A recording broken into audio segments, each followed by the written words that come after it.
The auction block in Redemption Creek, Arizona, had seen its share of human misery, but nothing quite like what happened on that sweltering July morning in '87, as the auctioneer's gavel came down with a resounding crack, declaring sold for $1. The crowd erupted in cruel laughter. They thought they were witnessing the disposal of damaged goods. A 300-pound Apache woman who couldn't even speak English properly. What they didn't know was that they had just witnessed the beginning of a love story that would reshape an entire territory, challenge everything the frontier believed about worth and beauty, and prove that sometimes the most valuable treasures come in the most unexpected packages. The cowboy who made that $1 bid wasn't looking for a wife. He wasn't even looking for help around his struggling ranch. Tom Mitchell was simply a man who couldn't stomach watching another human being sold like cattle, especially not a woman whose dark eyes held more dignity than the entire crowd of spectators combined. But as Tom would soon discover, Ayanna Blackwater was no ordinary Apache woman.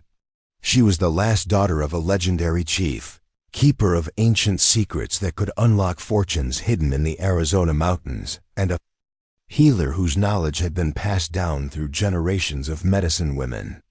Most importantly, she was a woman whose heart, once awakened, would prove more precious than all the gold in the territory.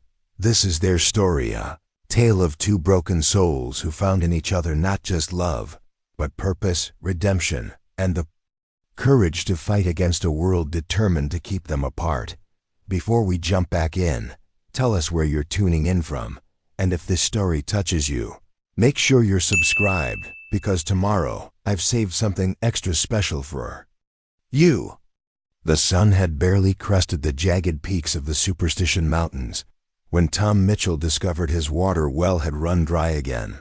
Standing in the dusty yard of his failing ranch, he stared down into the dark hole that mocked his dreams.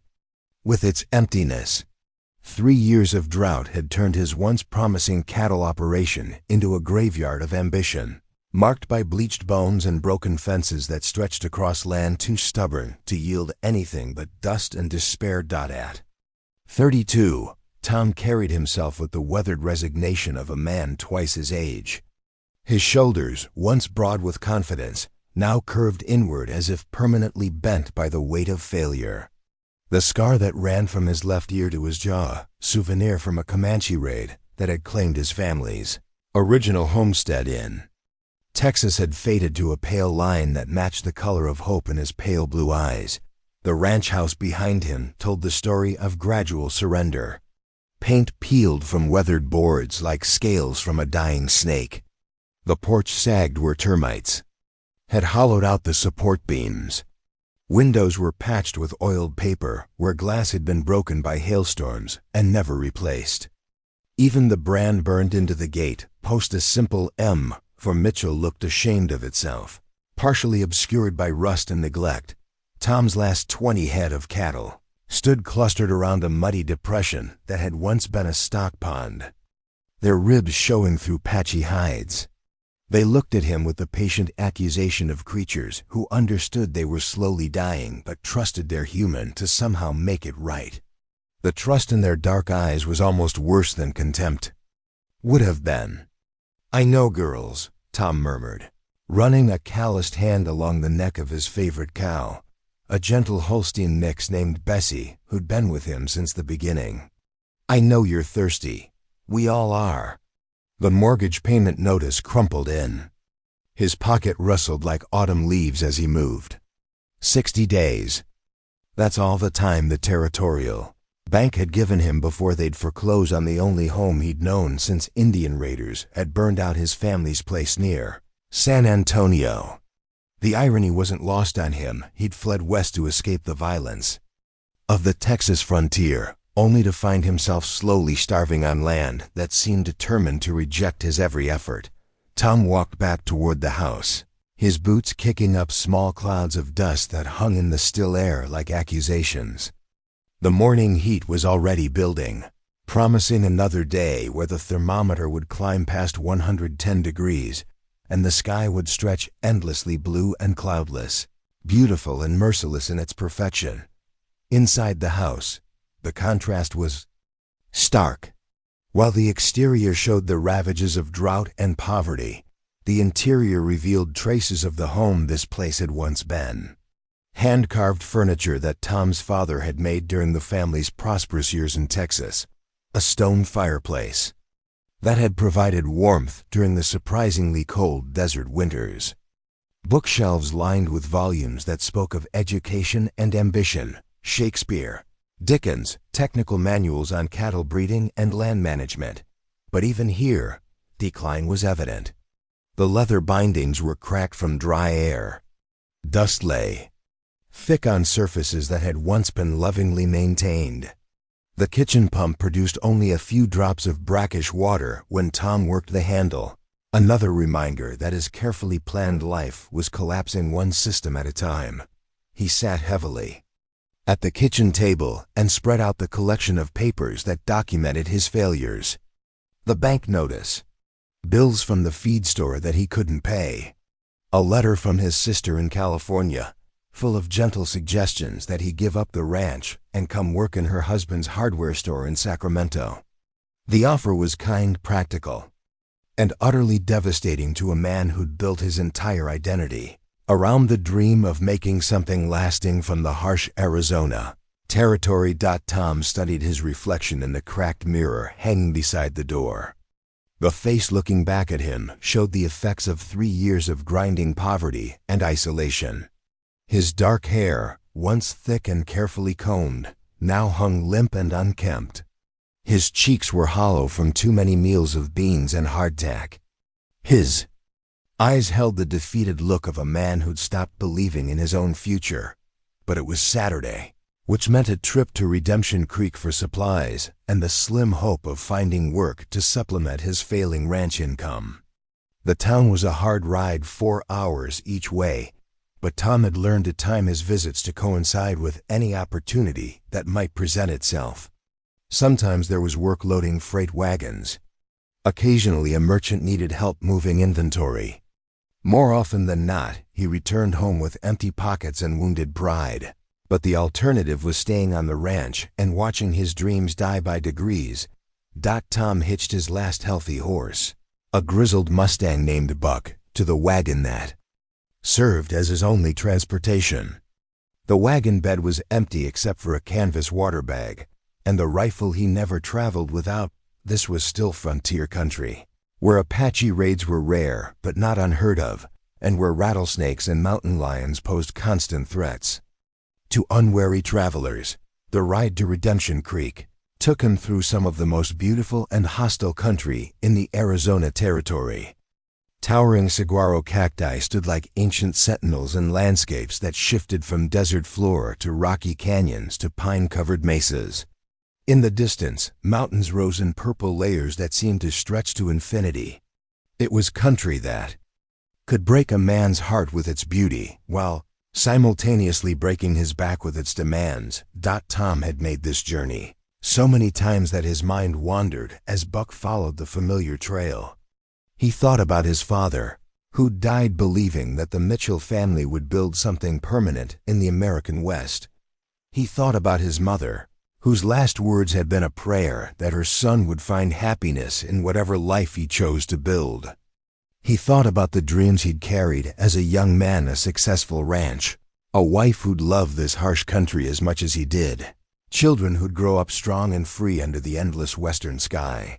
All of those dreams seemed impossible now, as distant and unreachable as the mountain peaks that shimmered in the heat haze. At 32, Tom felt ancient, worn down by failure and isolation. The scar on his face served as a daily reminder that violence could find anyone anywhere, that the security and prosperity he'd sought in Arizona were illusions that could be shattered by drought, market forces, or simple bad luck. Redemption Creek appeared in the distance like a mirage, wavering in the heat that rose from the desert floor.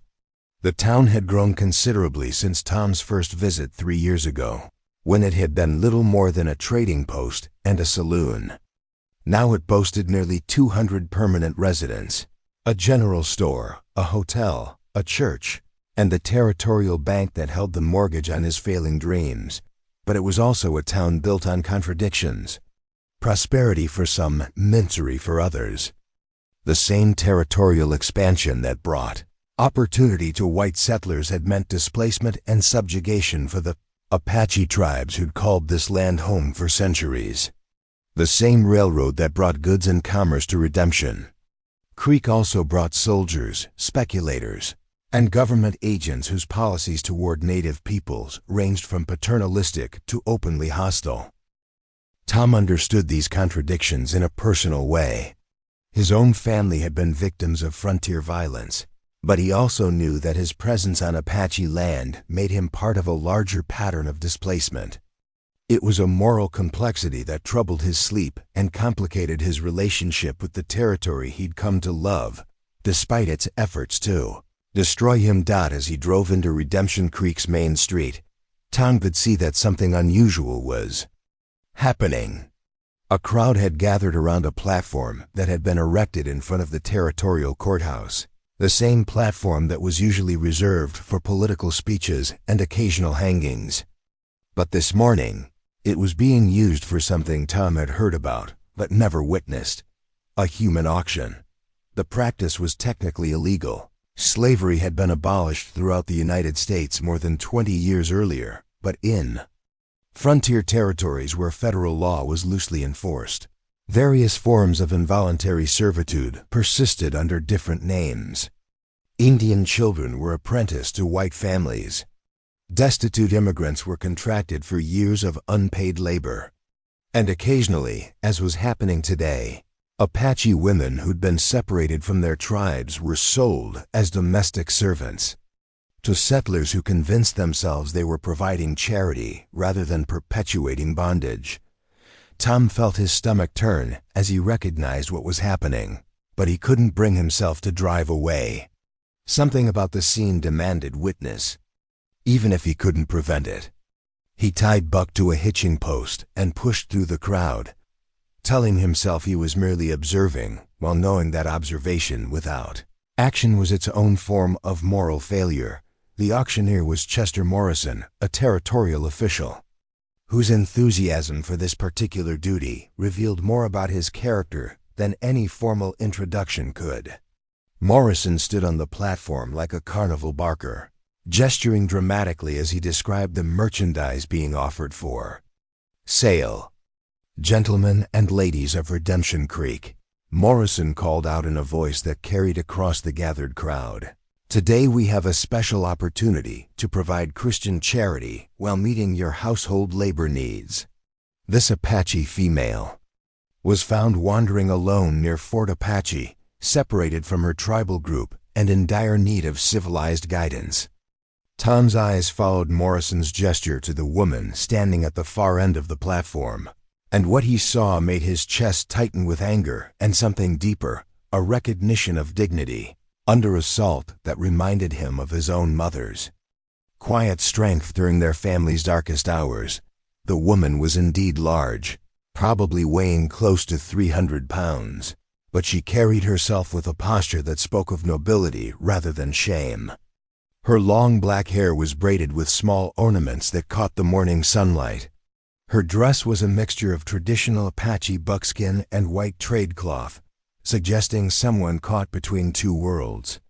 But it was her face that held Tom's attention: high cheekbones, dark eyes that seemed to see everything and judge most of it harshly, and an expression of contained fury that suggested this indignity would not be forgotten or forgiven. "Now, I'll be honest with you folks," Morrison continued, his voice taking on the tone of a salesman working to move unpopular inventory. "This particular female has some challenges. She doesn't speak much English, seems to have some heathen notions about medicine and spiritual matters, and as you can see, she's not built for the kind of delicate household work some of you might prefer." The crowd laughed at Morrison's crude reference to the woman's size, but Tom noticed that several people seemed uncomfortable with the proceedings. A well-dressed woman near the front of the crowd kept glancing at her husband with obvious distress. A few men had removed their hats and stood with the respectful bearing usually reserved for funerals. Not everyone in Redemption Creek was comfortable with what they were witnessing, but none of them seemed prepared to stop it. However, Morrison continued, warming to his sales pitch, she appears to be healthy and strong, and with proper Christian instruction. There's no reason she couldn't provide valuable service to a household willing to take on the challenge of civilizing her. And considering her, unique characteristics, we're prepared to start the bidding quite reasonably. Tom watched the woman's face as Morrison spoke about her, as if she were livestock. Her expression never changed, but he could see the slight tightening around her eyes that suggested she understood more English than Morrison assumed. She was hearing every word of her own dehumanization, and the self-control required to stand silent through such treatment spoke of either broken spirit or incredible inner strength. Let's start the bidding at $10, Morrison announced, his gavel raised dramatically. Surely someone can find $10 worth of work for a strong back and willing hands. The silence that followed was deafening. $10 was not a large sum. Tom had seen horses sell for 20 times that amount, but apparently no one in the crowd was willing to bid even that modest sum for a human being whose only crimes were being Apache and being separated from her people. Come now, folks, Morrison said, his jovial tone beginning to show cracks of annoyance. $10 for a lifetime of service? That's less than you'd pay for a good saddle, and a saddle won't cook your meals or tend your sick children. Still, silence. Tom could feel the crowd's discomfort growing. This was not how these proceedings usually went. Typically, there was at least some competition among bidders, some attempt to maintain the fiction that this was a legitimate business transaction rather than the disposal of unwanted human cargo.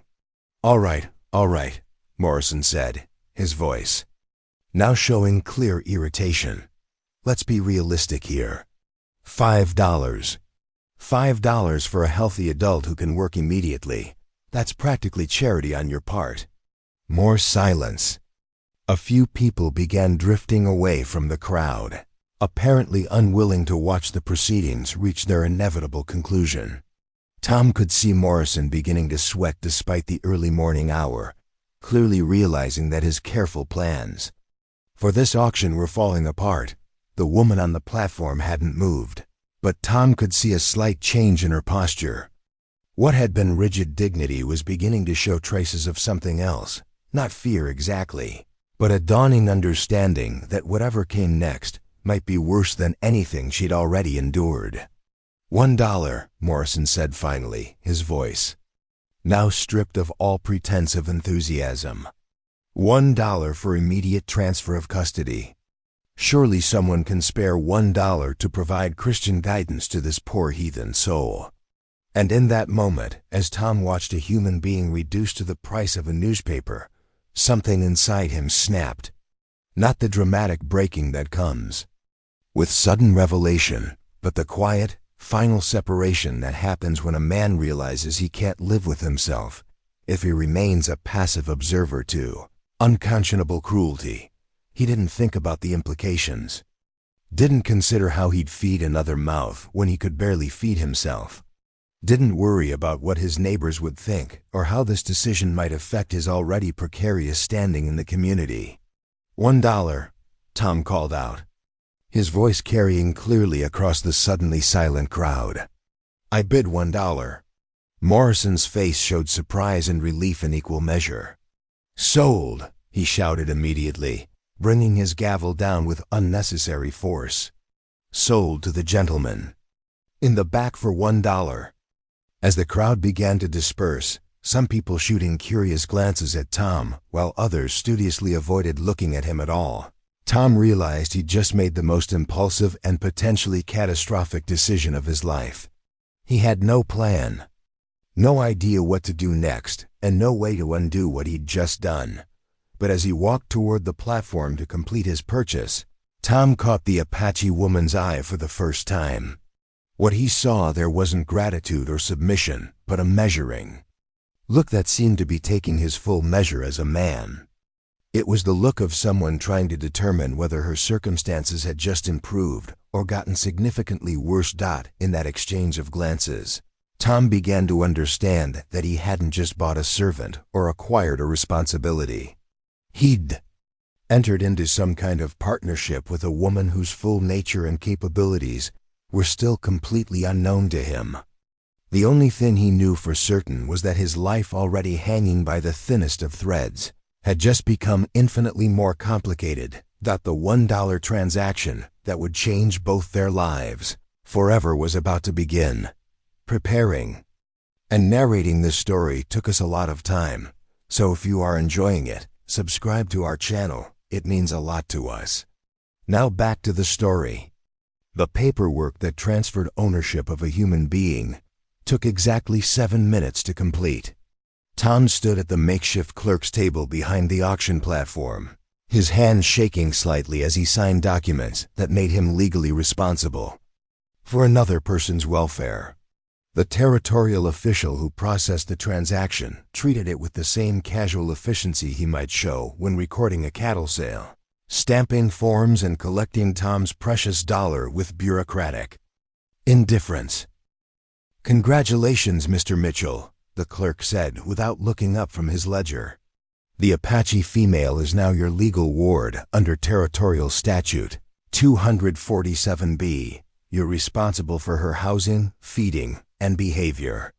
Any crime she commits reflect on you, and any debt she incurs become your obligation.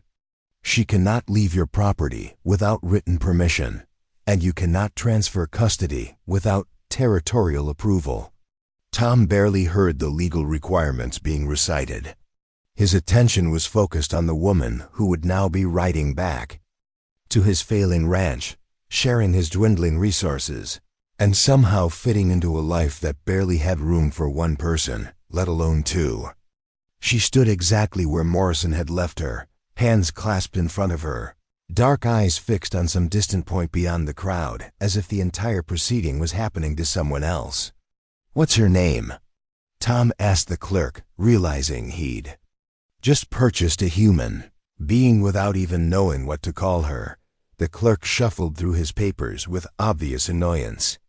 Territorial records show her as Apache female, approximately 25 years, origin unknown. The soldiers who brought her in said she wouldn't give them a Christian name, just kept speaking in that heathen tongue of theirs. "You'll need to give her a proper name yourself, something appropriate for a servant." Tom felt a flash of anger at the casual dismissal of this woman's identity, but he swallowed his response. Creating conflict with territorial officials wouldn't help anyone, and he was already going to face enough challenges without making enemies of the local government. He approached the platform where she waited, acutely aware that dozens of eyes were still watching this unusual transaction. Most of the crowd had dispersed, but enough remained to ensure that news of Tom Mitchell's strange purchase would be all over Redemption Creek by sunset. In a community where reputation could mean the difference between success and failure, Tom had just marked himself as either a saint or a fool, and he wasn't sure which label would prove more damaging. "Ma'am," Tom said quietly when he reached the platform, unsure of the proper protocol for addressing someone he'd just purchased. "I'm Tom Mitchell. We need to head back to my ranch." For the first time since the auction began, she looked directly at him. Her dark eyes were intelligent and assessing, taking in details that Tom couldn't even guess at. She seemed to be measuring not just his appearance, but something deeper, his character, his intentions, perhaps his capacity for kindness or cruelty. After a long moment that felt like an examination, she nodded once and stepped down from the platform with surprising grace for someone of her size. Tom's wagon looked different with a passenger. The woman he really needed to learn her name arranged herself on the wooden seat with careful attention to maintaining dignity despite the awkward circumstances. She pulled her dress modestly around her legs and folded her hands in her lap, but her posture remained alert, ready to respond to whatever came next. As they drove out of Redemption Creek, Tom struggled with the overwhelming strangeness of his situation. 24 hours ago, his biggest concern had been finding enough water to keep his cattle alive for another week. Now he was responsible for another human being, someone whose needs, desires, and capabilities were completely unknown to him. The wagon wheels creaked rhythmically as they followed the dusty trail toward his ranch, but the silence between them felt dense with unspoken questions and unacknowledged fears. "I know you probably understand more English than you let on back." "There," Tom said finally, his voice carefully neutral. "And I want you to know that whatever those papers say, I don't consider myself your owner. I couldn't watch them sell you like property, but I don't know what comes next for either of us." She turned to study his profile as he spoke, and Tom could feel the weight of her attention, even though he kept his eyes on the trail ahead. When he finished speaking, she was quiet for so long that he began to wonder if he'd been wrong about her language comprehension. "Ayanna," she said finally, her voice low and musical despite the harsh circumstances of their meeting. "My name is Ayanna Blackwater." The sound of her voice speaking English clearly for the first time hit Tom with unexpected force. There was intelligence in her tone, education even, and an accent that suggested she'd learned English from someone who spoke it as a native language rather than picking up fragments from traders or soldiers. "Ayanna," Tom repeated, testing the unfamiliar syllables. "That's a beautiful name. What does it mean?" "Eternal blossom," she replied, and for the first time since he'd seen her on the auction platform, there was a hint of something other than guarded wariness in her expression. "My grandmother chose it when I was born. She said I would bloom in seasons when others could not." They rode in more comfortable silence after that, the ice of first contact broken, if not completely melted. Tom found himself stealing glances at his unexpected passenger, trying to reconcile what he'd witnessed at the auction with the articulate woman now sitting beside him. The territorial officials had presented her as a primitive savage in need of civilizing, but everything about her speech and bearing suggested someone with considerable education and natural dignity. The landscape they traveled through seemed different with Ayanna beside him. Tom had made this journey countless times, but her presence made him see familiar sights through fresh eyes. When they passed a cluster of beryl cacti in bloom, she made a small sound of pleasure that drew his attention to flowers he'd stopped noticing years ago. When a red-tailed hawk circled overhead, she watched its flight pattern with the focused attention of someone reading a complex message written in the sky. "This is beautiful country," Ayanna said as they crested a ridge that offered a sweeping view of the valley where Tom's ranch struggled to survive. "Difficult, but beautiful. Like a poem written in a language that takes time to learn." Tom followed her gaze across the landscape he'd come to think of primarily in terms of obstacles and limitations. Seen through her eyes, the harsh desert took on different qualities. The scattered vegetation wasn't just sparse grazing for his cattle, but a complex ecosystem adapted to extremes of heat and drought. The rocky outcroppings weren't just barriers to movement, but geological sculptures carved by millennia of wind and weather. "It's trying to kill me," Tom said with bitter honesty. 3 years I've been fighting this land and I'm losing badly. No water, no grass, no luck, and now no money. I'm not sure why I brought you into this mess." Ayanna was quiet for several minutes, apparently considering his words carefully. When she spoke again, her voice carried a different quality, not the guarded neutrality she'd maintained since leaving town, but something approaching genuine interest. "You speak of fighting the land," she said. "My people have a different understanding. Land is not an enemy to be conquered, but a relative to be understood. Perhaps it is not trying to kill you. Perhaps it is trying to teach you something you have not yet learned to hear." Tom felt a flicker of irritation at what sounded like mystical nonsense, but he caught himself before responding harshly.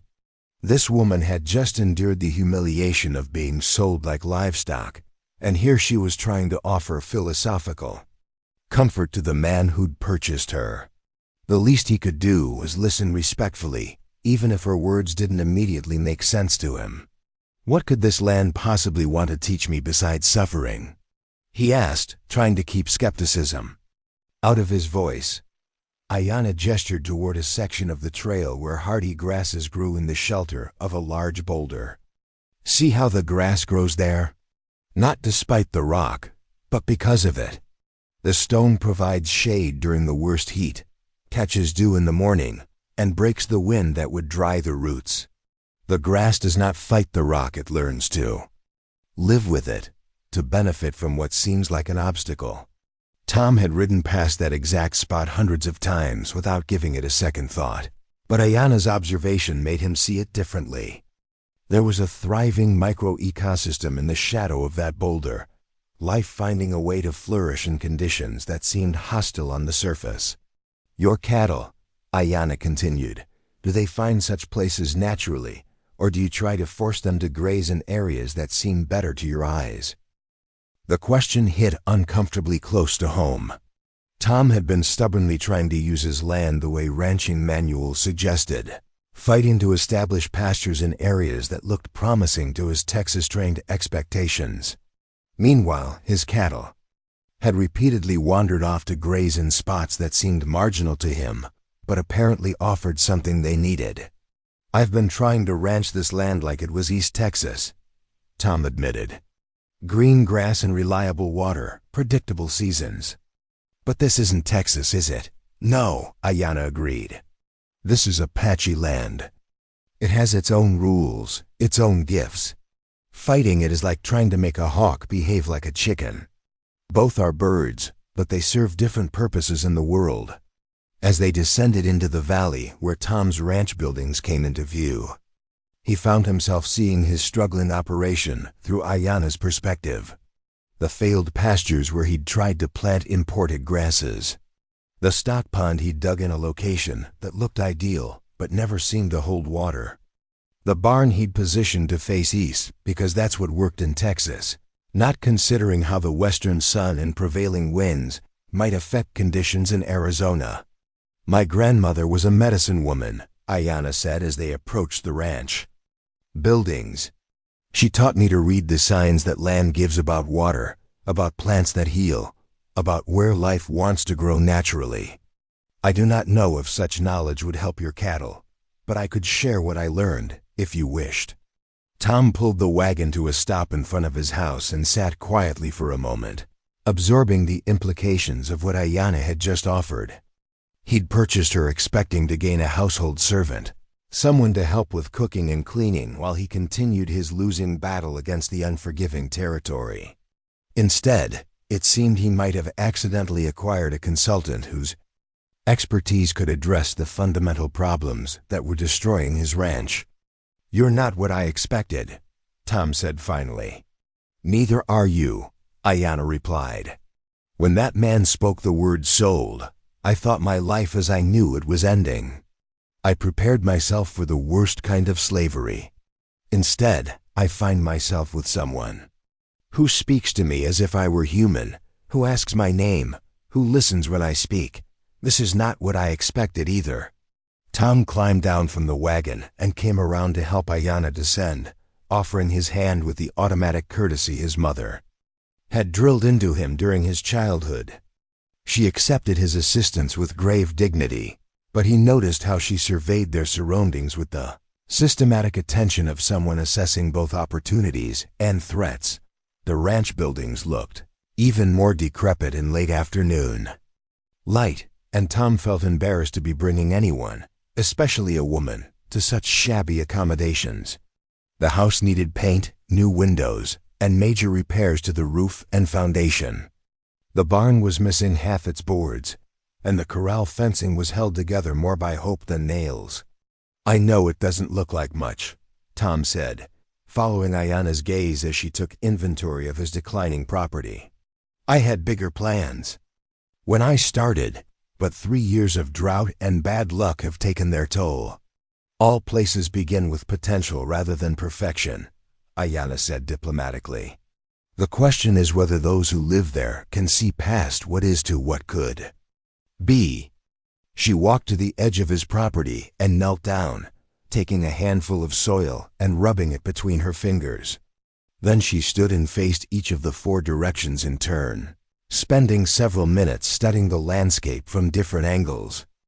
Tom watched her examination with growing curiosity, recognizing that she was conducting some kind of systematic evaluation, using criteria completely foreign to his own understanding.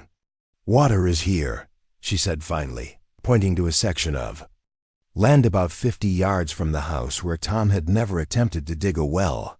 Not deep, but reliable.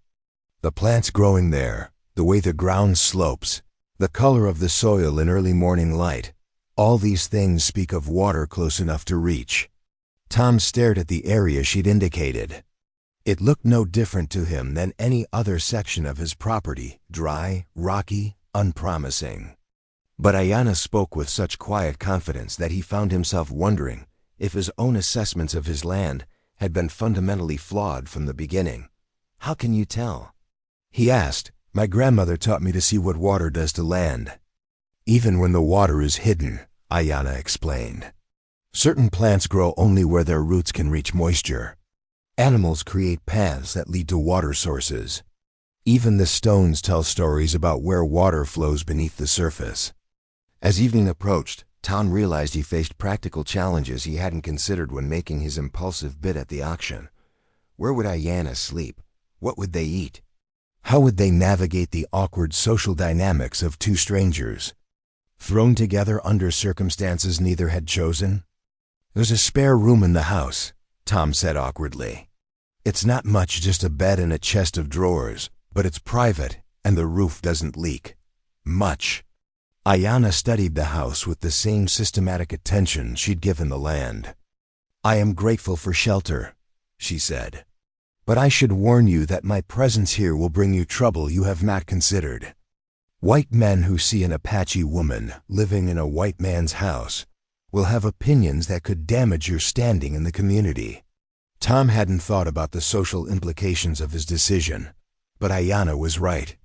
Redemption Creek was not a progressive community when it came to relationships between whites and Indians. Even the legal arrangement they'd entered into, which clearly designated Ayanna as a servant rather than an equal, would be controversial enough to affect his business relationships and social standing. "Let me worry about the neighbors," Tom said with more confidence than he felt. "Right now, I'm more concerned about figuring out how two people who were strangers this morning are going to live under the same roof without driving each other crazy." For the first time since he'd met her, Ayanna smiled. It was a small expression, barely visible in the growing dusk, but it transformed her entire face from dignified resignation to something approaching warmth. "I have survived far worse challenges than sharing a house with a courteous man who rescued me from a very bad situation," she said. "I think we will manage to find a way." As they walked toward the house together, Tom realized that his $1 purchase had already begun changing his perspective on everything from his land to his future. He'd thought he was rescuing Ayanna from an intolerable situation, but it was becoming clear that she might end up rescuing him as well, not from any dramatic threat, but from the slow defeat that had been consuming him one failed day at a time. Evening ahead would bring its own challenges and discoveries, but for the first time in months, Tom found himself curious about what tomorrow might bring rather than dreading it.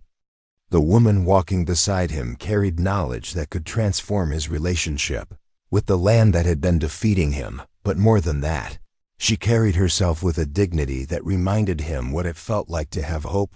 Dawn came early to the Arizona territory, and with it, Tom's first real glimpse into the extraordinary woman he'd brought into his failing world. He woke to sounds he'd never heard on his ranch before, not the familiar creaking of wind through broken boards or the lowing of thirsty cattle, but something that resembled singing. Not the hymns he remembered from his childhood church, but something older, more rhythmic, like a conversation set to music. Tom dressed quickly and stepped onto his sagging porch to find Ayanna kneeling in his dusty yard, facing the rising sun with her arms extended toward the eastern mountains. The song, if that's what it was, seemed to flow from deep in her chest, rising and falling with the natural cadence of breathing. Her voice carried across the morning air with surprising power, and Tom found himself holding his breath, afraid. to interrupt something that felt profoundly sacred. When the song ended, Ayanna remained motionless for several minutes, as if listening for a response that only she could hear. Then she rose gracefully and turned toward the house, showing no surprise at finding Tom watching from the porch. "Morning prayers," she explained simply, thanking the sun for returning, asking the day to bring wisdom and strength. "My grandmother taught me that each sunrise is a gift that should be acknowledged." Tom nodded, though he didn't fully understand. His own relationship with prayer had become complicated since his family's death. Too many unanswered pleas for help. Too many nights when heaven seemed empty and distant. But there was something about Ayanna's morning ritual that spoke of deep conviction rather than desperate pleading. She prayed like someone who expected to be heard. "I've made coffee," Tom offered, gesturing toward the kitchen. "It's not much, but it's hot." "Coffee would be welcome," Ayanna said. "But first, would you show me where you've been trying to find water? I would like to understand what you have attempted before suggesting different approaches." Over the next hour, Tom led Ayanna across his property, pointing out the 3 wells he'd dug in locations that had seemed promising but yielded only dust and disappointment.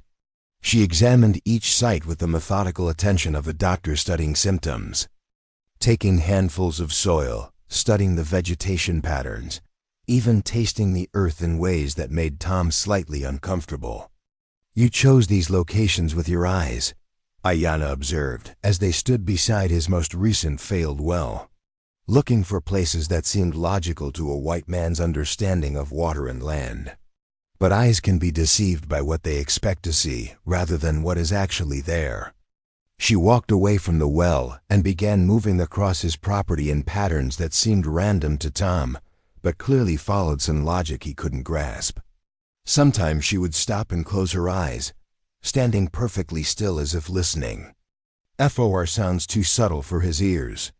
Other times she would examine plants so closely that she seemed to be reading their leaves like pages in a book. "Here," she said finally, stopping at the exact spot she'd identified the evening before. "Water runs beneath this ground no more than 8 feet down.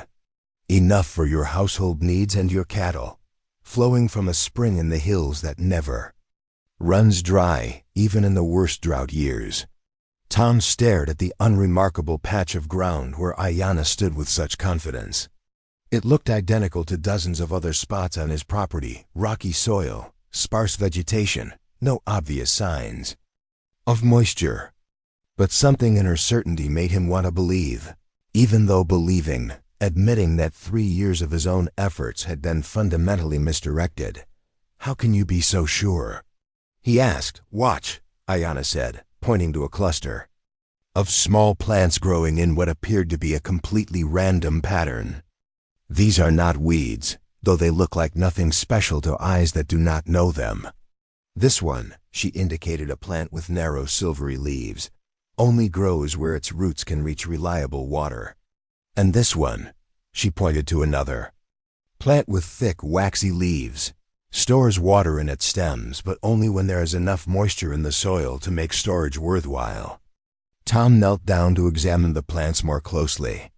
Now that Ayanna had pointed them out, he could see subtle differences in their color and vitality compared to the struggling vegetation elsewhere on his property. These plants looked healthier, more robust, as if they had access to resources unavailable to their neighbors. "My grandmother could find water anywhere in Apache territory," Ayanna continued.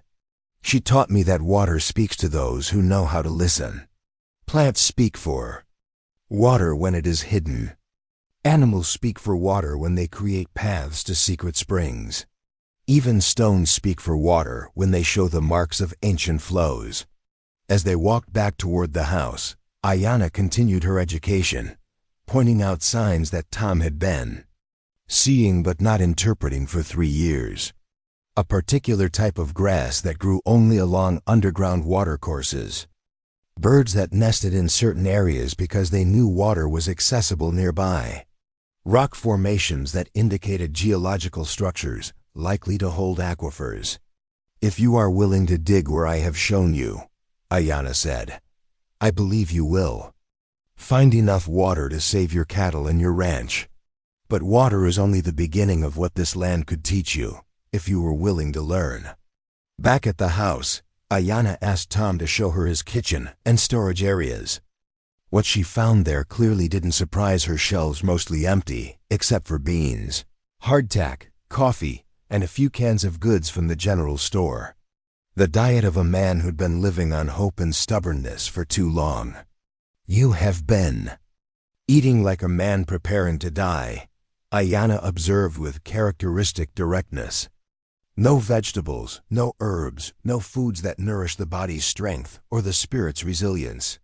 This land provides much more than you have been taking from it." She walked to the kitchen window and studied the landscape beyond Tom's house with the same systematic attention she'd given to his water situation. Then she turned back to him with an expression that suggested she was weighing whether to share knowledge that went far beyond simple household management. "I am what my people call a medicine woman in training," Ayanna said carefully. "My grandmother was one of the most respected healers in our territory.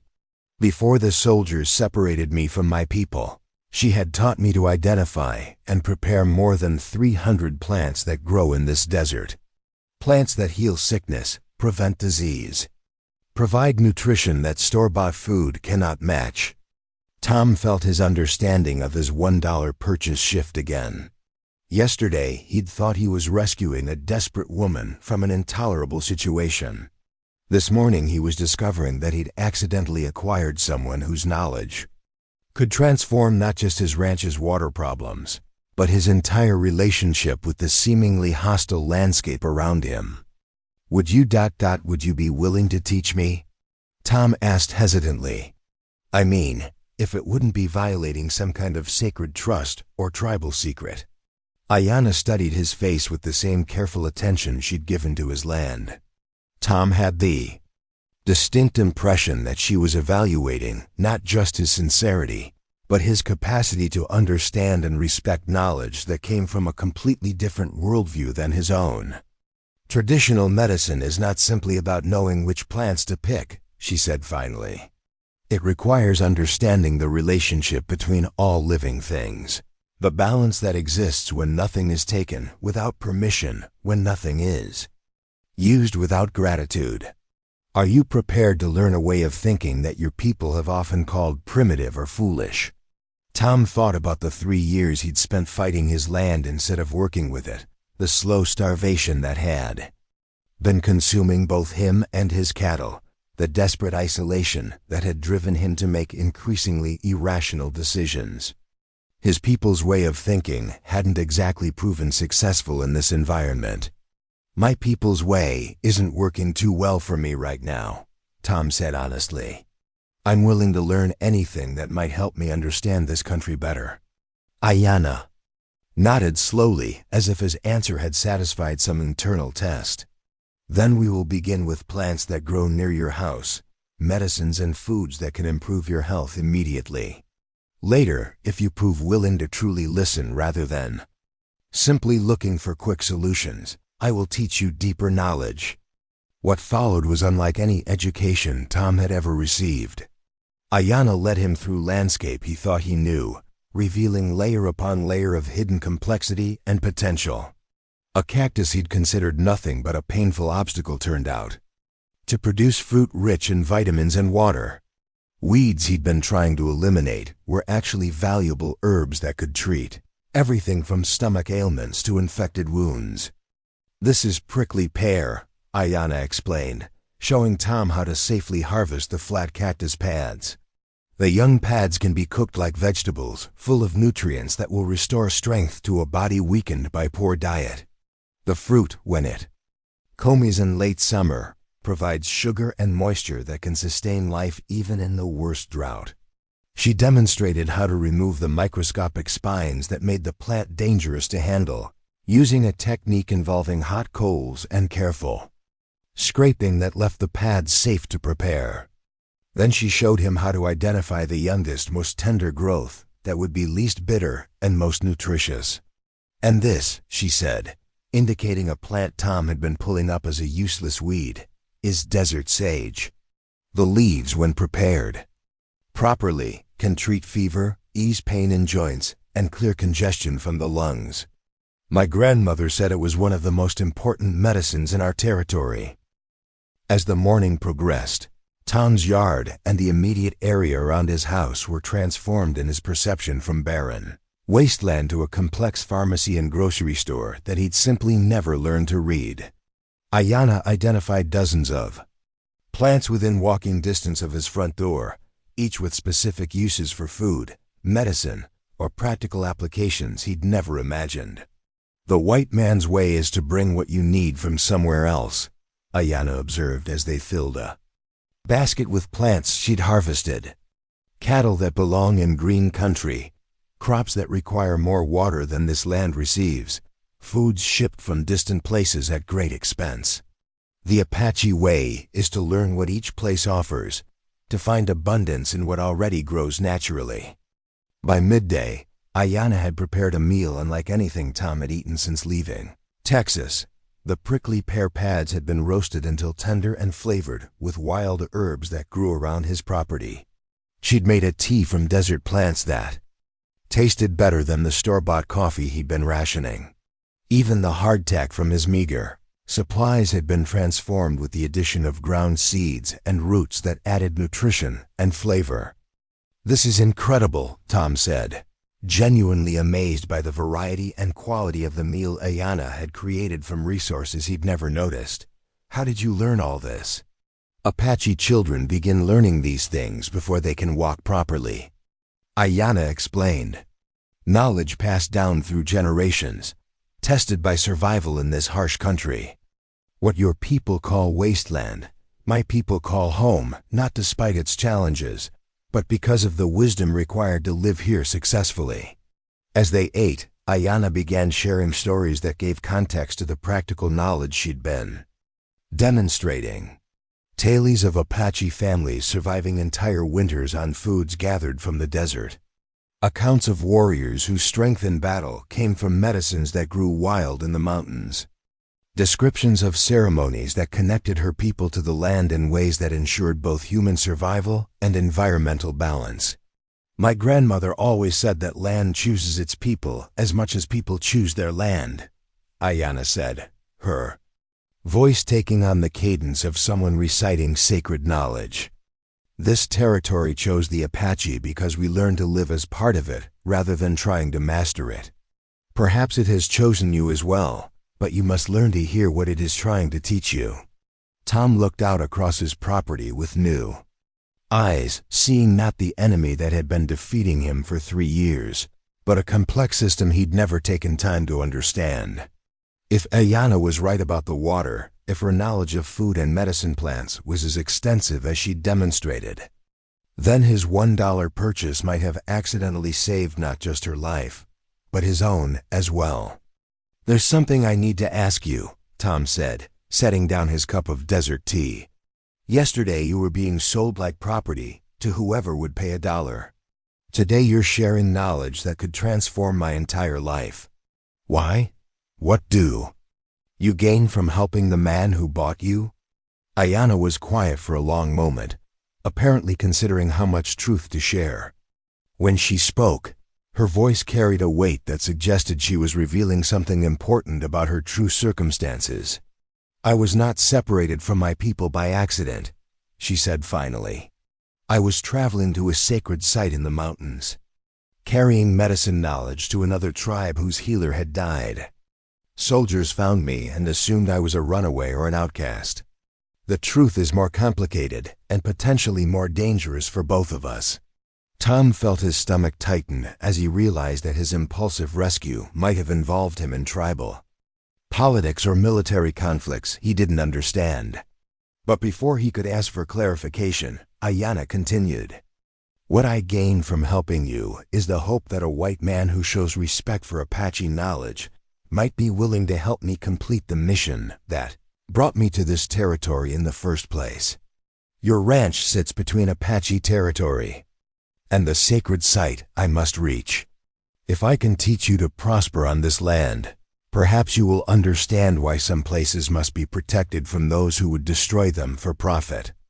The implications of her words began to dawn on Tom. His $1 purchase hadn't just acquired a servant or even a consultant. He'd become involved with a woman whose presence in his territory might have consequences extending far beyond his struggling ranch. But looking at Ayana's face, seeing the combination of vulnerability and strength that had first attracted his attention at the auction, Tom realized he was already committed to whatever came next. The medicine woman's secrets were just the beginning. The real challenges lay ahead. 3 days after Ayana's arrival, Tom stood knee-deep in a hole he'd been digging since dawn, his shirt soaked with sweat and his hands raw from gripping the shovel handle. At 7 feet down, he'd found nothing but increasingly hard-packed earth and growing doubt about the wisdom of trusting Apache folklore over his own practical experience. The sun was climbing toward its merciless noon position, and Tom was beginning to think he'd made another in his long series of catastrophic decisions. "Perhaps you should rest," Ayana called from the shade of the house, where she'd been preparing poultices from desert plants to treat the blisters forming on Tom's palms. "The earth reveals its secrets gradually, not through force." Tom paused in his digging and wiped sweat from his forehead, leaving a streak of mud across his scarred face. "How deep did your grandmother usually have to dig to find water?" "That depends on what the water wishes to tell her," Ayana replied, with the kind of mystical response that had been driving Tom slightly crazy for 3 days. "Some springs offer themselves easily to those who ask properly. Others require proof of dedication and respect." Tom was about to make a sarcastic comment about water having opinions when his shovel struck something different. Not the solid resistance of rock or the dull thud of packed earth, but a softer impact followed by a subtle change in the sound echoing from the hole. He scraped away more dirt and felt his heart begin to race as the soil became noticeably damper. "Ayana," he called, trying to keep excitement out of his voice. "Could you come look at this?" She approached the well with the measured pace of someone who had expected this moment rather than hoping for it. Peering down into the hole, she nodded with satisfaction that seemed to encompass more than just the discovery of water. "Another foot," she said simply. "Dig carefully now. The spring wants to reveal itself, but it must be approached with respect." Tom's next shovel thrust broke through into a pocket of saturated soil, and suddenly water began seeping into the bottom of the hole. Not the dramatic gusher he'd fantasized about, but a steady, reliable flow that gradually began filling the excavation. Within an hour, he had 3 feet of clear, cold water that tasted better than anything he'd drunk since leaving Texas. "It's real," Tom said, his voice carrying a wonder that made him sound like a child discovering magic for the first time. "You actually found water where I couldn't." "The water was always here," Ayana corrected gently. "I simply knew how to recognize the signs that revealed its presence. This is the difference between fighting the land and learning to live as part of it." That evening, as Tom's cattle gathered around the new water source for the first time in months, he found himself reassessing everything he thought he knew about surviving in the Arizona territory.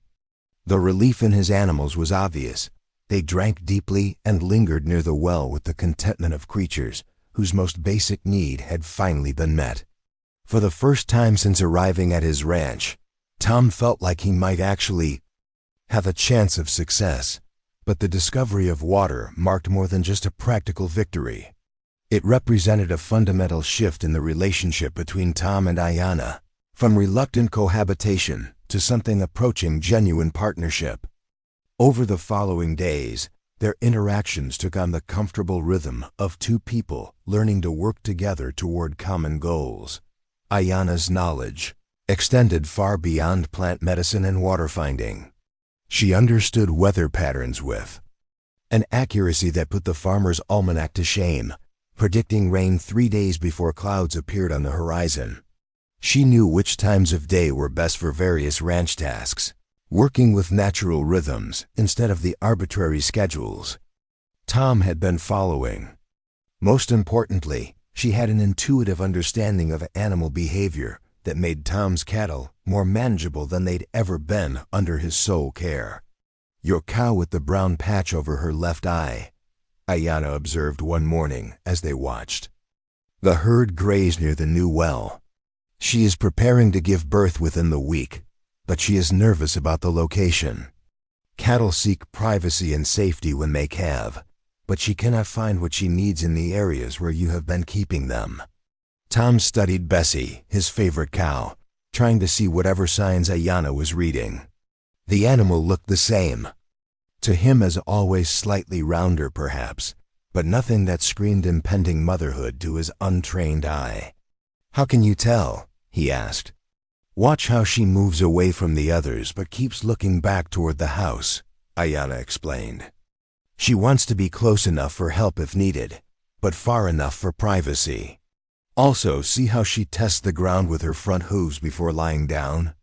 She is looking for earth that will be comfortable for birthing, soft enough to cushion, but firm enough for good footing." Sure enough, when Tom checked on Bessie a week later, he found her with a healthy calf in a sheltered area behind the house, exactly where Ayanna had predicted she would choose to give birth. The successful calving represented more than just the addition of a valuable animal to Tom's herd. It was proof that understanding and working with natural patterns could yield better results than trying to impose human expectations on animal behavior. As the weeks passed, Tom found himself looking forward to their conversations with an anticipation that had nothing to do with practical ranch management. Ayanna was educated in ways that went beyond her traditional Apache knowledge. She spoke English with the fluency of someone who'd learned it from books as well as conversation, and she demonstrated familiarity with white culture that suggested extensive contact with the outside world. "Where did you learn to read?" Tom asked one evening as he discovered her examining one of his father's old books, a volume of Shakespeare that had somehow survived all his family's moves and losses. "The missionary school at Fort Apache," Ayanna replied without looking up from the page. "I was there for 3 years before my grandmother convinced the authorities that my education would be better served by learning traditional medicine alongside." White man's learning. Tom felt a chill of recognition. He'd heard stories about the Indian schools, places where native children were sent to have their culture systematically erased in favor of white civilization. The motto of many such institutions was, "Kill the Indian, save the man," a philosophy that treated indigenous identity as a disease to be cured rather than a heritage to be respected. "That must have been difficult," Tom said carefully, unsure. How to acknowledge the trauma such places represented without seeming to pry into painful memories. "It taught me valuable things," Ayanna said diplomatically. "How to speak your language well enough to be understood by any white person. How to read the books that contain much of your people's knowledge. How to understand the thinking that drives white behavior toward my people. But it also taught me why maintaining our own ways is so important, because I saw what children became when they lost connection to who they were meant to be." The conversation gave Tom new insight into Ayanna's remarkable adaptability. She could move seamlessly between worlds, speaking Apache spiritual concepts in perfect English, combining traditional healing knowledge with an understanding of white social structures that allowed her to navigate both cultures with equal skill. "Is that why you were traveling to the sacred site?" Tom asked. "To preserve traditional knowledge that might otherwise be lost?" Ayanna closed the book and looked at Tom with an expression that suggested she was weighing how much truth to share. "Partly," she said finally, "but there are other concerns. White men have been asking questions about certain places in the mountains, places that are sacred to my people, but which may also contain things that white men value for different reasons." Tom felt a familiar chill of foreboding. In his experience, when white men started asking questions about Indian lands, trouble usually followed. "What kind of things?" "The kind that make men willing to kill for them," Ayanna said simply. Grandmother sent me to warn the keepers of those places, to help them prepare for what may be coming. But the soldiers found me before I could complete my journey." The implications of her words began to dawn on Tom. His ranch wasn't just a struggling cattle operation in the middle of nowhere. It was positioned along the route between Apache territory and sites that might be targeted for some kind of exploitation. His $1 purchase had inadvertently placed him at the center of a conflict that could involve federal troops, mining interests, and Apache resistance. What exactly is at this sacred site that has white men so interested? Tom asked. Ayana was quiet for so long that Tom began to think she wouldn't answer.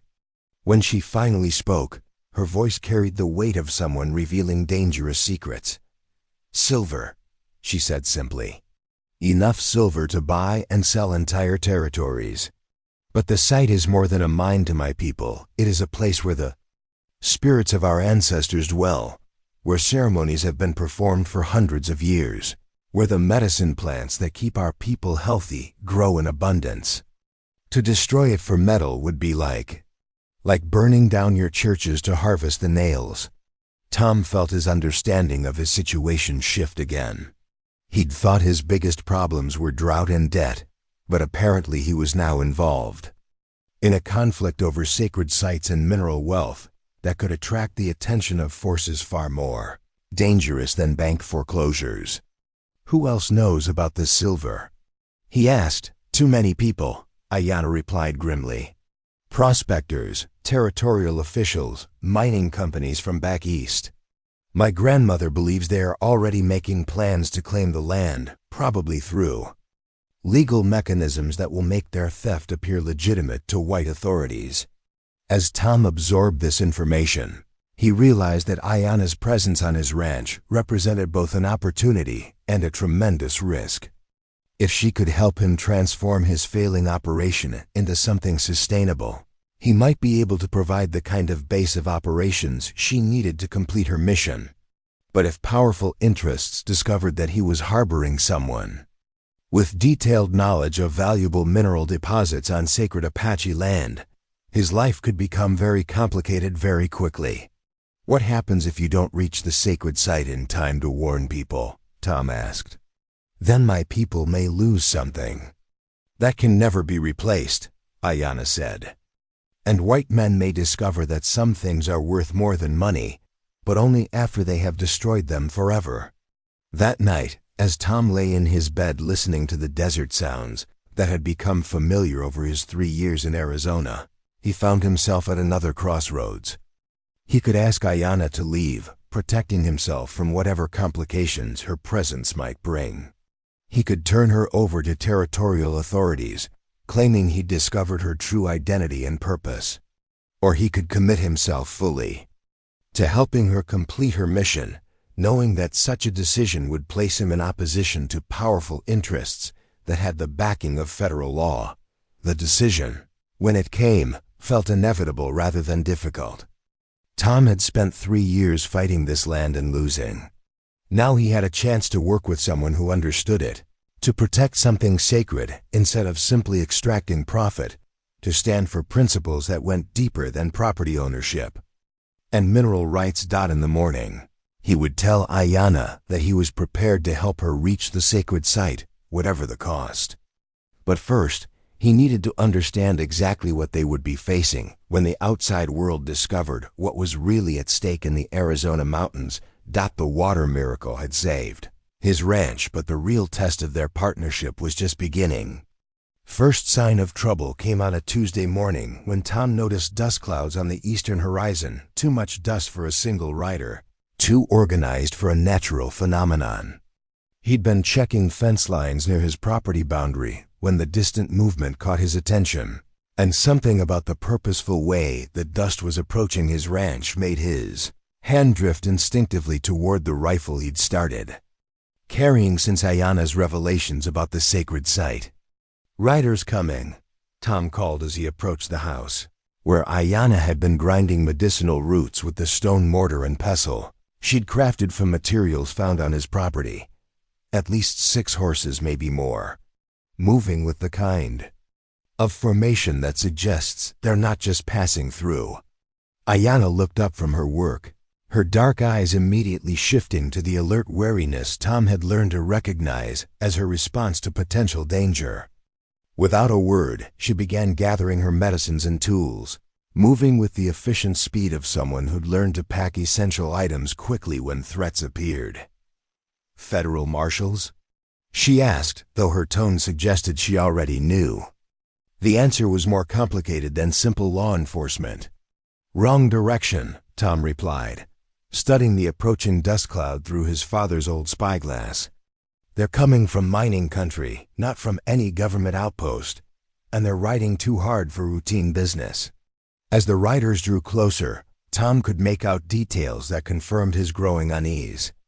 The men wore the practical clothing of experienced outdoorsmen, but their equipment was too expensive and too uniform for ordinary prospectors or ranch hands. Their horses were well-bred animals capable of covering long distances quickly, and they rode with the disciplined spacing of people accustomed to working as a coordinated unit.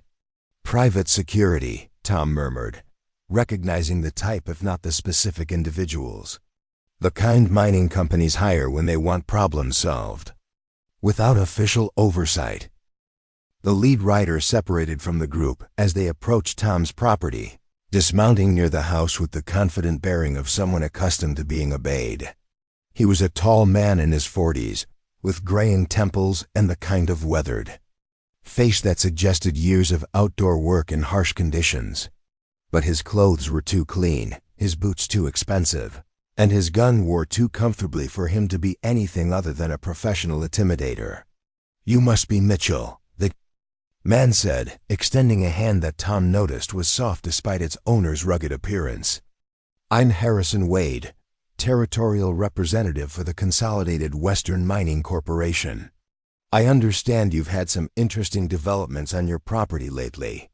Tom shook the offered hand while studying Wade's companions, who had remained mounted but positioned themselves to observe all approaches to the house. They carried themselves with the alert professionalism of men who made their living through controlled violence, and Tom felt his military instincts responding to the subtle threat their presence represented. "Can't say I've had any developments that would interest a mining corporation," Tom replied carefully. "Just trying to keep cattle alive in drought country, same as any other rancher in the territory."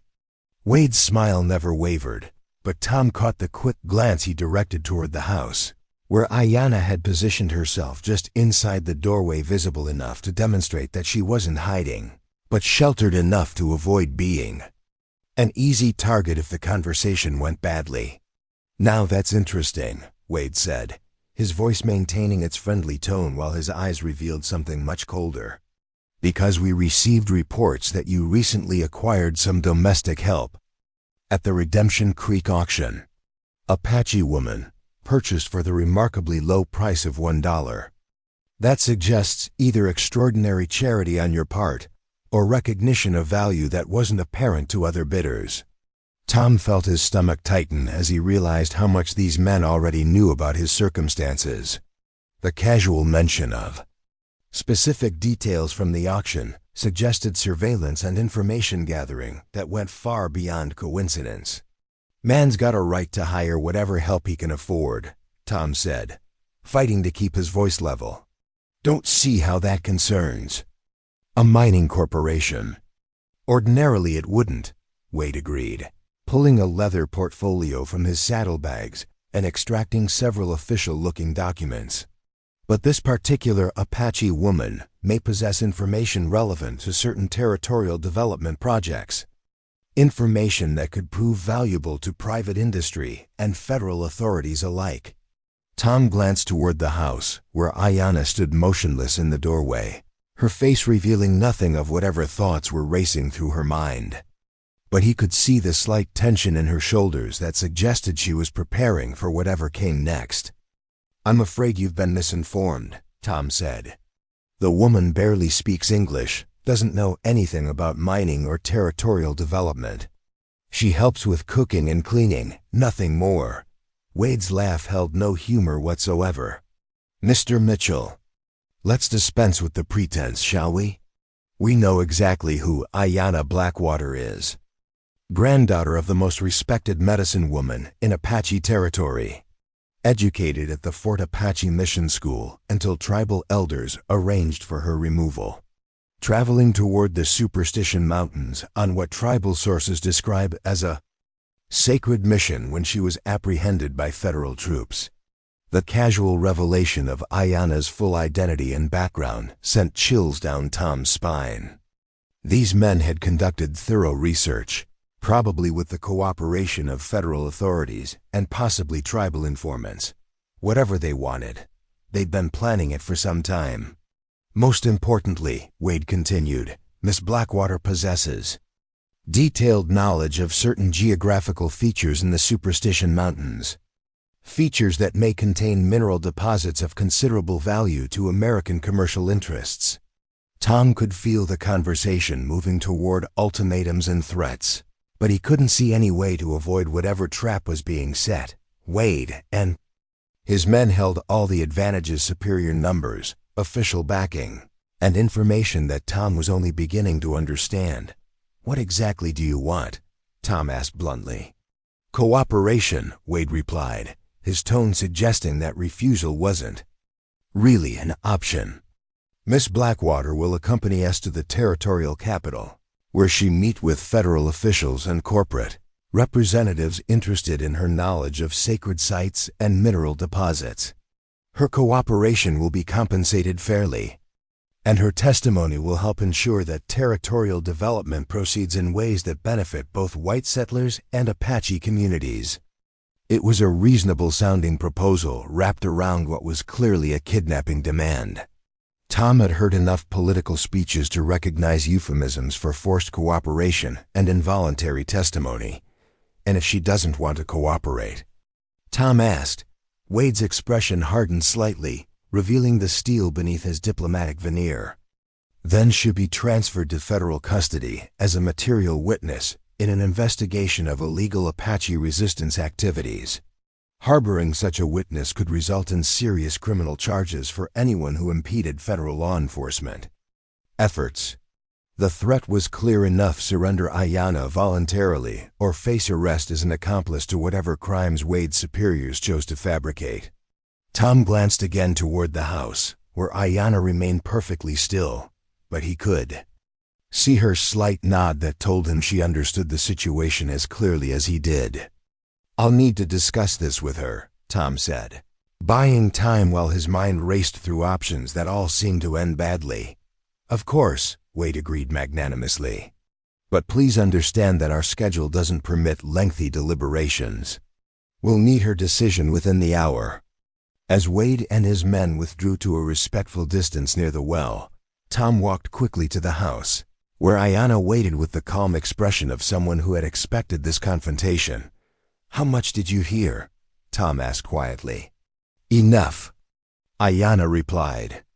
They know everything: my identity, my mission, probably the exact location of the sacred site my grandmother sent me to protect.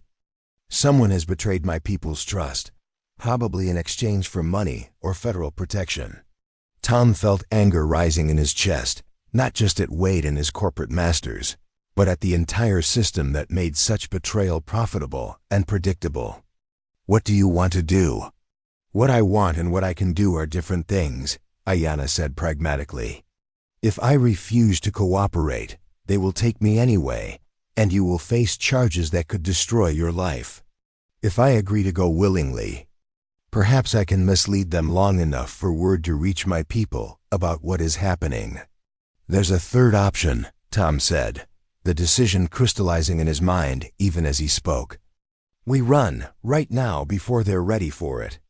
I know this country, and you know survival techniques I'm still learning. Together we might be able to reach the sacred site before they can organize a proper pursuit. Ayanna studied his face with the same careful attention she'd given to evaluating his land and his character when she'd first arrived. You would risk everything for someone you've known only a few weeks? Your ranch, your safety, your standing in white society. My ranch was failing before you arrived, Tom said honestly. My safety has been threatened by drought and debt more than it would be by those men outside. And my standing in white society isn't worth much if it means surrendering someone who trusted me to men who treat sacred sites like inventory to be liquidated. For the first time since Wade's arrival, Ayanna smiled. It was a small expression, but it transformed her entire face from guarded wariness to something approaching warmth and gratitude. Then we should prepare quickly, she said. But you must understand that if we do this, there will be no going back. These men represent forces that do not forgive interference with their plans. We will be fugitives from federal law and corporate vengeance.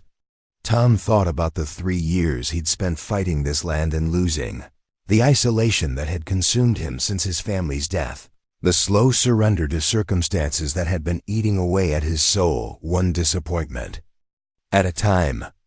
Running toward danger with someone who'd already transformed his understanding of what was possible seemed preferable to staying and watching everything meaningful be destroyed by men who measured value only in dollars and political leverage. What do we need? He asked. Ayanna was already moving, gathering supplies with the efficiency of someone who'd planned for this possibility. Water, food for 3 days, weapons, and anything you cannot bear to lose forever. We leave through the back of the house, take your horse, and move toward the mountains on paths they will not expect. As Tom gathered his few precious possessions, his father's pocket watch, his mother's Bible, the deed to land he might never see again, he could hear Wade's men growing restless outside. Their hour of patience was nearly expired, and soon they would come looking for answers that Tom and Ayanna would not be present to provide. One more thing, Ayanna said as they prepared to slip out the back door. When we reach the sacred site, you will see things that challenge everything your people believe about land, ownership, and the relationship between humans and the natural world. Are you prepared for that? Tom shouldered his pack and checked his rifle one final time. A week ago, I thought I knew everything about surviving in this territory, and you proved me wrong about almost everything. I'm prepared to learn whatever you're willing to teach.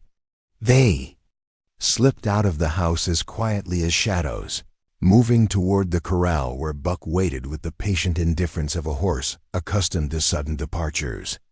Behind them, Wade and his men continued their vigil, unaware that their quarry was already escaping toward mountains that held secrets worth more than all the silver in the territory.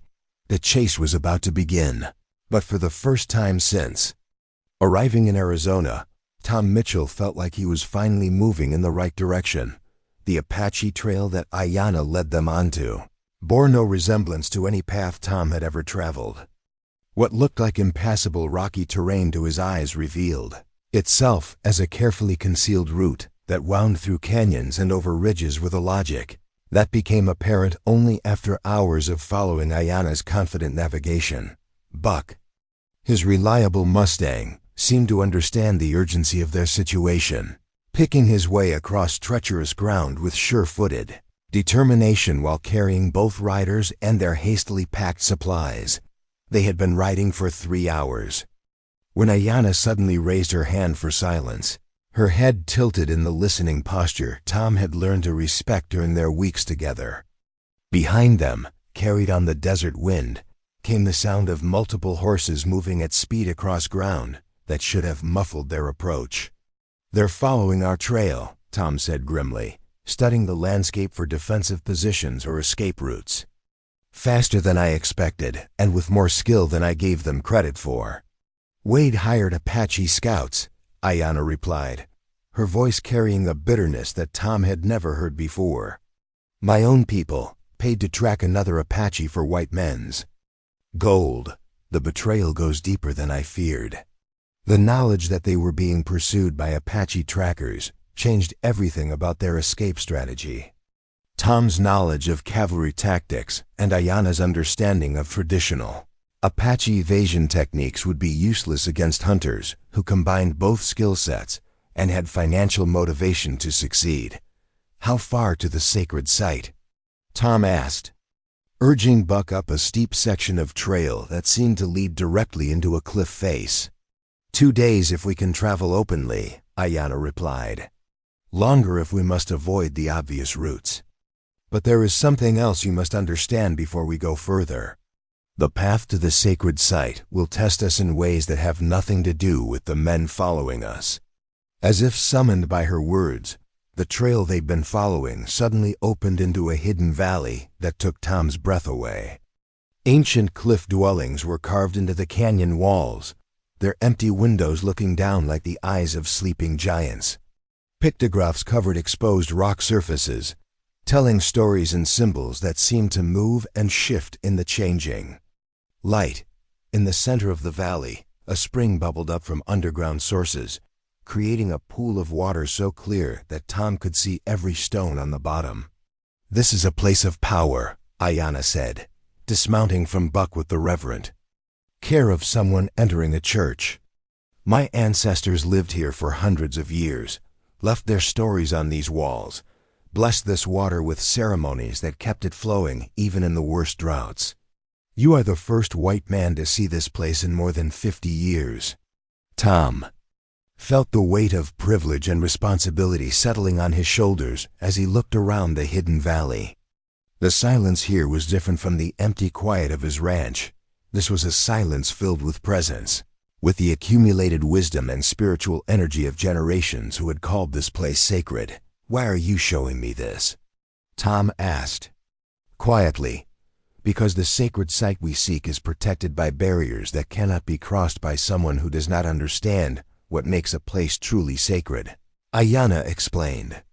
White men see land as property to be owned, resources to be extracted, obstacles to be overcome. But sacred places require a different understanding. They must be approached as living beings worthy of respect. As they allowed Buck to drink from the sacred spring, Ayanna began teaching Tom about the valley's history with the patience of someone passing down knowledge that could not be lost. She pointed out symbols on the cliff walls that recorded drought years and abundant harvests, ceremonies that had successfully called rain, and warnings about dangers that could threaten the valley's spiritual balance. My grandmother was born in that dwelling, Ayanna said, indicating a particularly well-preserved structure high on the canyon wall. She received her first visions of healing plants in the cave behind the spring. When she was forced to leave during the government relocations, she carried stones from this place to remind her that home is not just a location, but a connection to all the generations who came before. Tom found himself seeing the valley through new eyes as Ayanna shared its stories. What had initially impressed him as remarkable architecture and beautiful artwork now revealed itself as a complex record of sustainable living that had lasted for centuries. These weren't primitive people scratching out subsistence existence. They were sophisticated communities who had developed deep understanding of how to live in harmony with challenging environment. The silver that Wade's people want to mine, Tom said, beginning to understand the stakes of their journey. It's not just in the sacred site, is it? It's connected to places like this throughout the mountains. The sacred sites form a pattern, Ayanna confirmed. Connected by underground waters, by migration routes of animals, by the paths our ceremonies follow through the seasons. Destroying one disrupts the balance of all the others. This is why my grandmother sent me to warn the keepers, not just to protect one place, but to preserve an entire spiritual geography that has sustained my people for generations. They rested in the valley only long enough for Buck to recover from the hard riding, but even that brief time allowed Tom to experience something he'd never encountered before. As evening approached, the valley seemed to come alive with subtle energies that made the hair on his arms stand up. Birds returned to roost in the cliff dwellings with the kind of abundance that suggested perfect ecological balance. Plants that shouldn't have thrived in desert conditions grew lush and green around the spring. Even the air felt different, cleaner, somehow charged with possibilities that his rational mind couldn't explain, but his deeper instincts recognized as real. Do you feel it? Ayanna asked as they prepared to leave the valley under cover of darkness. I feel something, Tom admitted. Like the place is watching us, judging whether we belong here. It is, Ayanna said simply. And so far, it has allowed us to pass. That is more acceptance than most white men ever receive from the old places. They left the valley as the moon rose, following a trail that seemed to exist only when Ayanna was leading the way. Behind them, the sounds of pursuit had grown closer, but ahead lay country that would test their stamina, their courage, and their growing trust in each other. The night ride through the mountains pushed both horse and riders to their limits. The trail, if it could be called that, wound through terrain that seemed designed to discourage human passage. Narrow ledges with deadly drops to either side. Creek crossings where flash floods had carved channels that could trap the unwary. Dense stands of prickly pear and cholla cactus that could cripple a horse with a single misstep.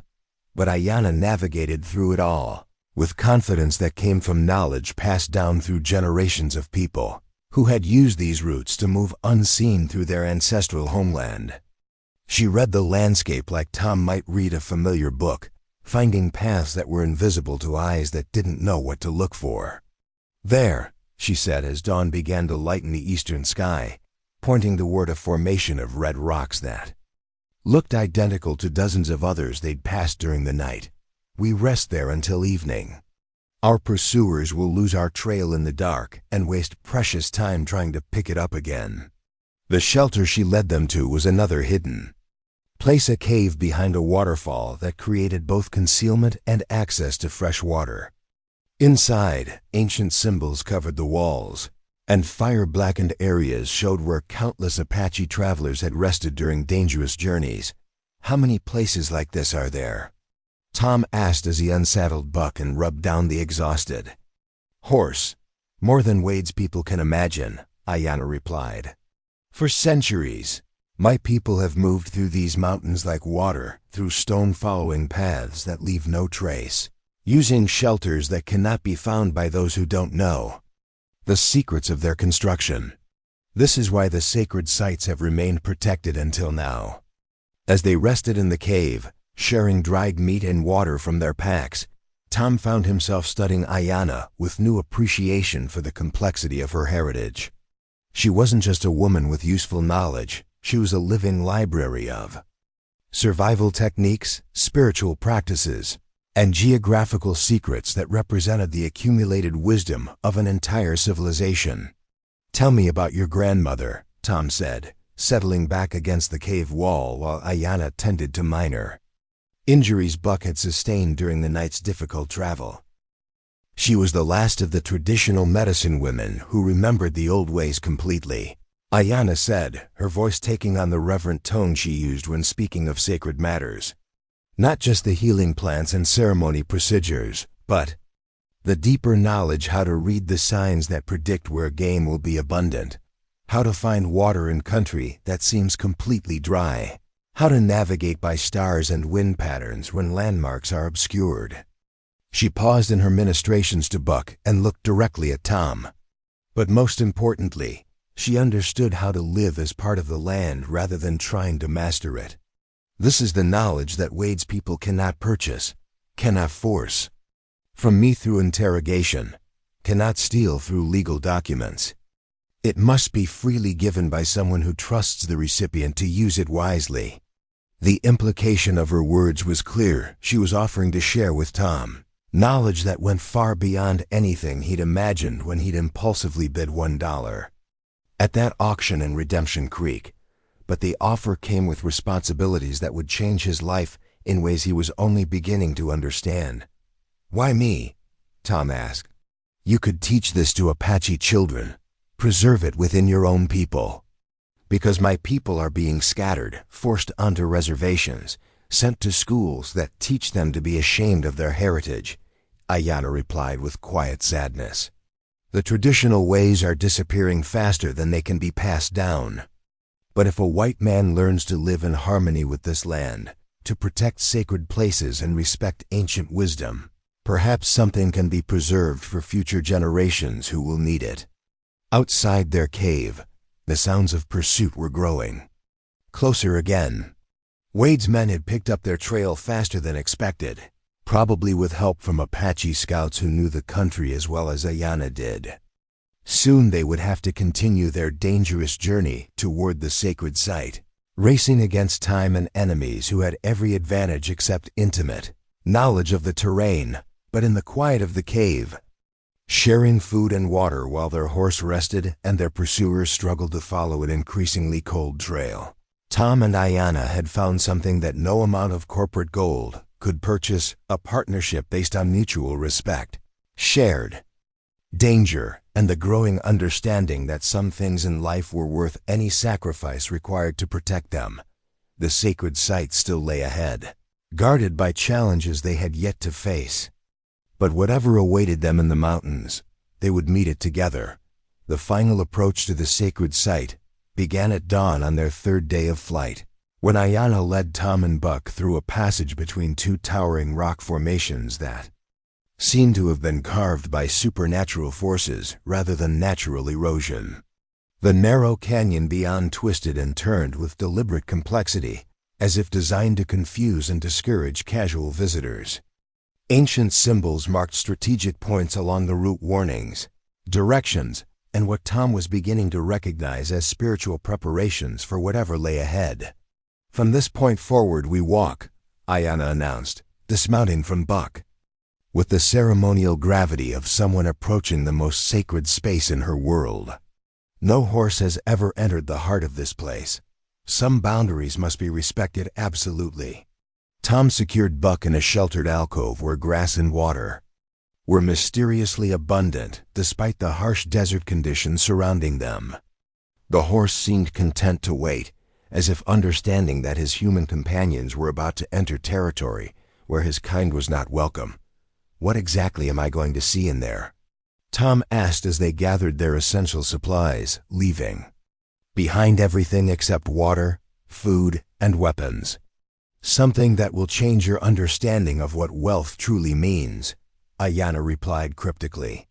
"But also something that will demand you choose between the values of your people and the values you have been learning to embrace."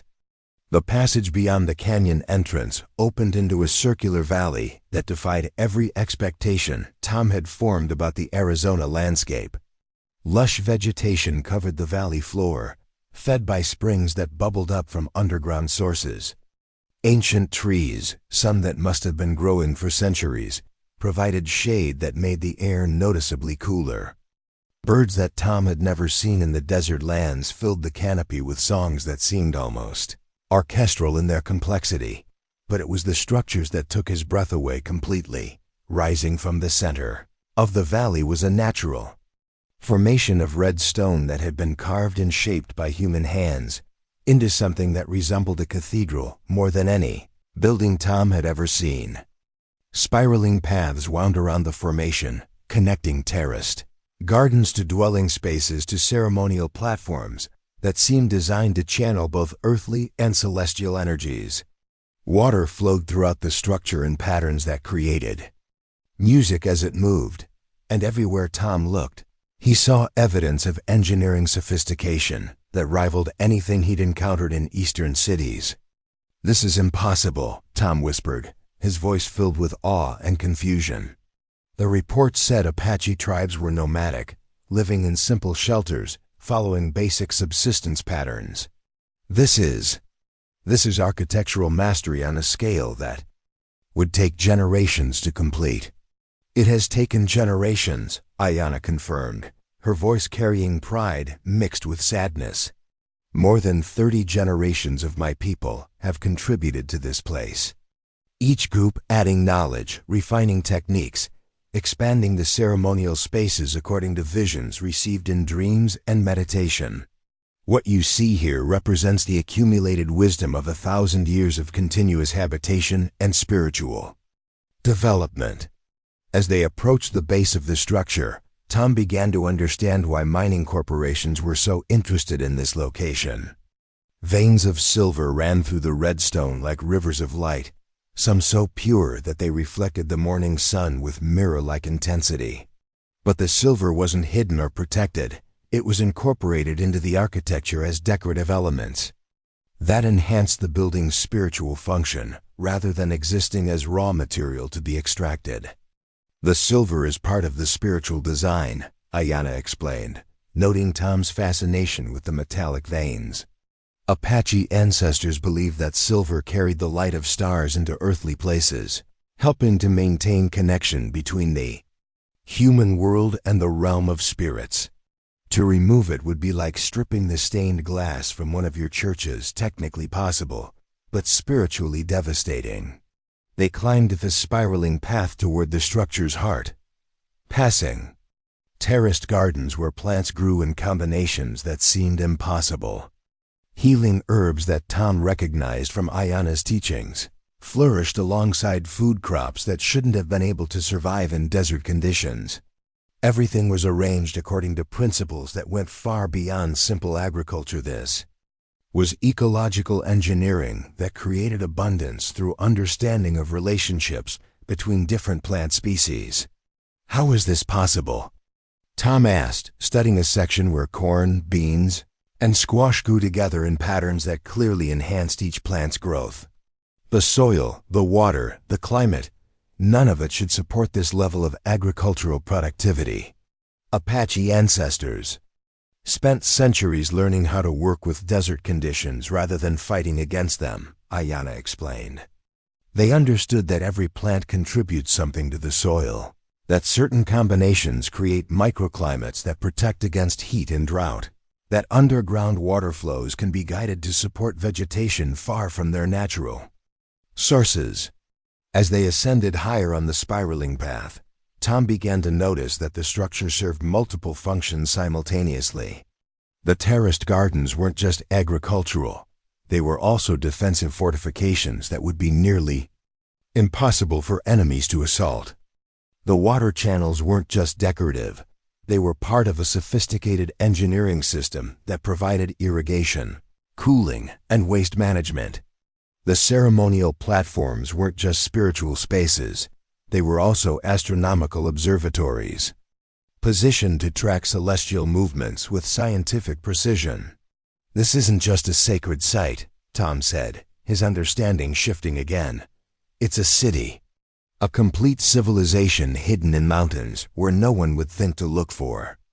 It was our capital, Ayanna confirmed.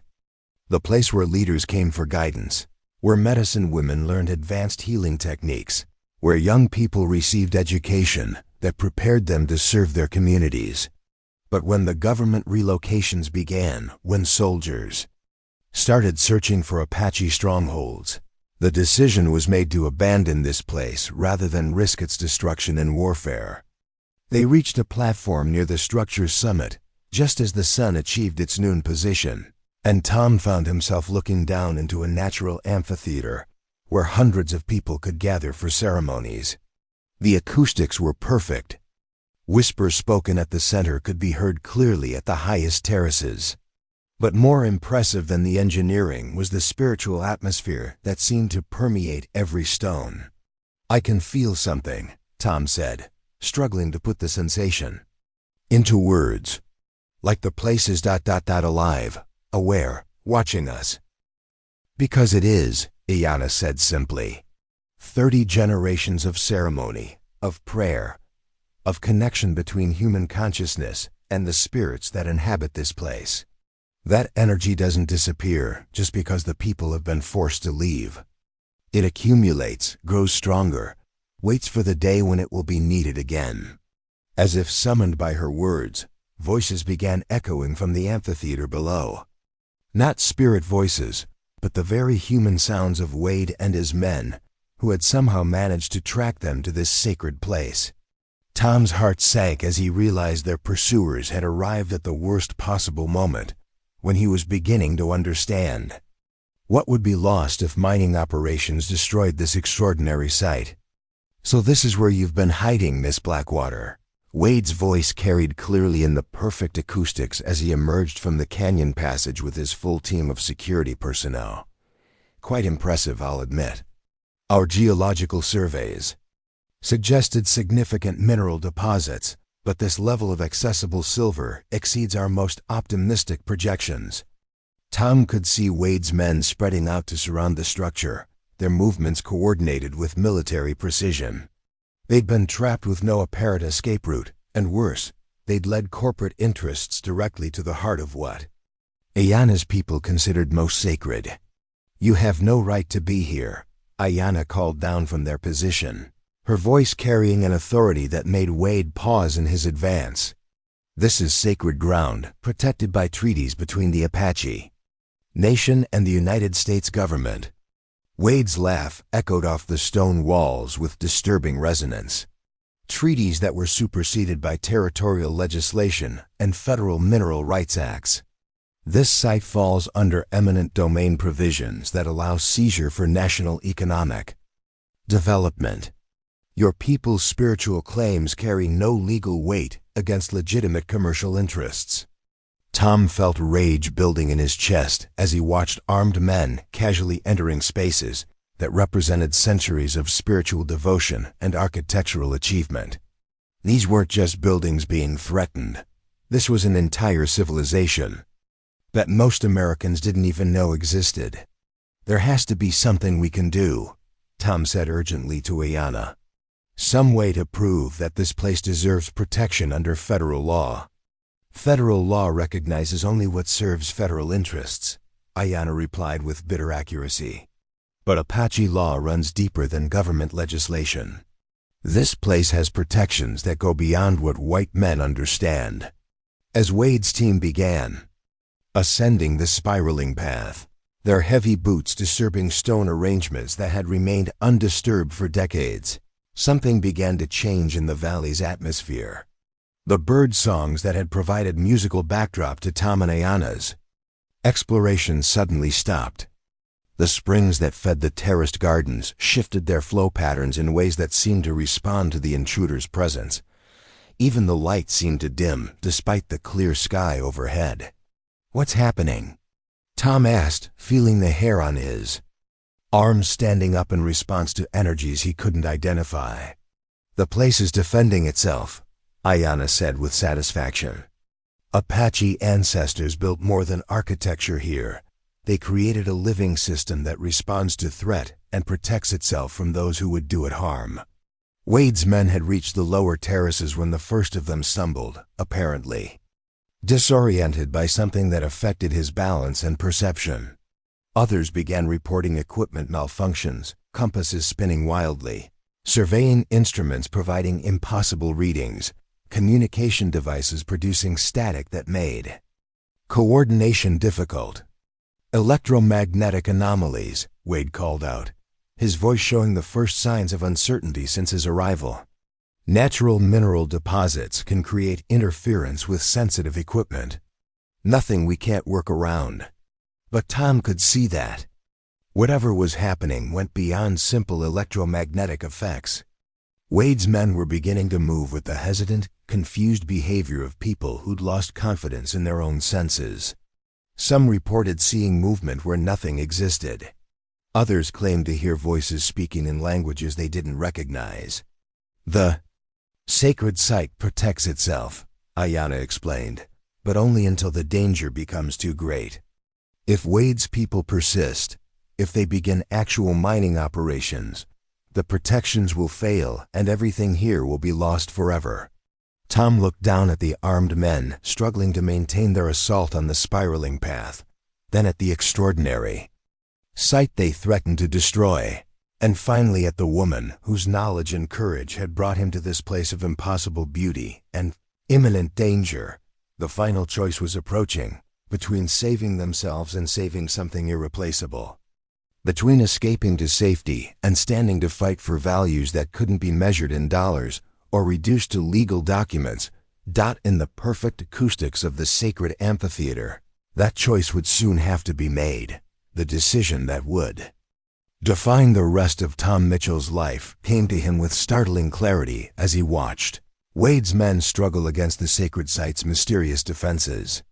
Standing beside Ayana on the highest platform of the ancient Apache capital, looking down at armed invaders who saw only silver to be extracted from what was actually a masterpiece of human achievement, Tom finally understood what it meant to Choose between two completely different ways of seeing the world. There's another way down, Ayanna said quietly, pointing to a narrow path that led away from the main structure toward the canyon's far wall. A route the ancestors used when this place was threatened before. We could slip away while Wade's men are distracted, reach Apache territory, and warn my people about what's happening here. Tom studied the escape route, then looked back at the extraordinary sight that would be destroyed if no one stood up to defend it. The terraced gardens would be stripped away for easier access to silver veins.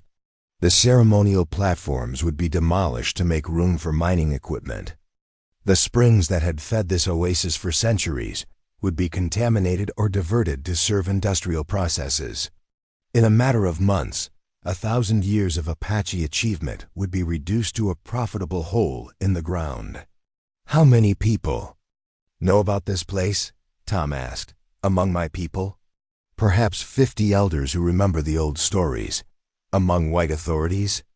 Only Wade's superiors and whoever provided them with information. Ayanna's expression darkened. If we run now, if we allow them to establish their operation here, there will be no second chance to preserve what our ancestors built. Tom felt the weight of impossible responsibility settling on his shoulders. A week ago, his biggest concern had been finding enough water to keep his cattle alive. Now he was being asked to make a decision that could preserve or destroy one of the most remarkable sites in North America. What happens if we stay and fight? He asked. We probably die, Ayanna said with characteristic directness. Wade has more men, better weapons, and legal authority backing his claim. But sometimes the value of something goes beyond the probability of successfully defending it. Below them, Wade's frustration was becoming increasingly evident as his carefully planned operation encountered obstacles his urban education hadn't prepared him for. 2 of his men had become completely disoriented, wandering in circles despite following clearly marked paths. Their surveying equipment continued producing impossible readings. That made mapping the site's mineral resources extremely difficult. Most disturbing of all, several team members were reporting auditory hallucinations, voices speaking in Apache that seemed to be coming from the stones themselves. This is ridiculous, Wade shouted, his professional composure finally cracking. Electromagnetic interference and altitude sickness, nothing more. We push forward according to plan. But Tom could see that Wade's men were beginning to question their leader's confidence. These were professional security personnel who'd operated in dangerous conditions around the world, but they'd never encountered anything like the sacred site's response to their presence. Fear was spreading through their ranks like a contagion, undermining the discipline that made them effective. The spirits of the ancestors are not pleased, Ayanna observed with grim satisfaction. This place has been violated by people who see it only as a source of profit. The land itself objects to such treatment. Tom made his decision with the sudden certainty that sometimes comes when a man realizes his entire life has been leading to a single moment of choice. He checked his rifle, verified that his ammunition was secure, and looked directly into Ayanna's dark eyes. I'm not running, he said simply. I've spent 3 years fighting this country and losing because I was fighting for the wrong things. This is the first time I've found something worth winning for. Ayanna studied his face with the same careful attention she'd given to reading water signs and plant medicines. What she saw there seemed to satisfy some internal evaluation, because she nodded once and began checking her own weapons, a knife that had belonged to her grandmother and a small pistol Tom hadn't known she carried. Then we make our stand here, she said, on ground where Apache warriors have stood for 30 generations, defending something more valuable than all the silver in these mountains. They positioned themselves at strategic points on the ceremonial platform, using the structure's defensive advantages to create overlapping fields of fire that would force Wade's men to approach through carefully controlled zones. The ancient architects had designed this place to be defended, and their engineering provided natural cover that would multiply the effectiveness of 2 determined Fighters against larger numbers. Mitchell. Wade's voice echoed off the stone walls as his team regrouped for another assault on the upper levels. You're making a serious mistake. Interfering with federal development projects carries penalties that will destroy your life. Surrender Miss Blackwater now, and we'll consider this a misunderstanding rather than criminal obstruction. Counteroffer, Tom called back, his voice carrying clearly in the perfect acoustics. Take your men and leave this place. Find some other way to make your fortune that doesn't require destroying irreplaceable cultural heritage. Wade's laugh held no humor whatsoever. Cultural heritage has no legal standing against mineral rights and eminent domain. This site will be developed regardless of your romantic notions about Apache nobility. The only question is whether you'll be alive to see it happen. The attack, when it came, was professionally executed, but hampered by terrain that seemed actively hostile to the attacker's intentions. Wade's men advanced using standard tactical formations, but the spiraling path forced them into single-file movement that eliminated their numerical advantage.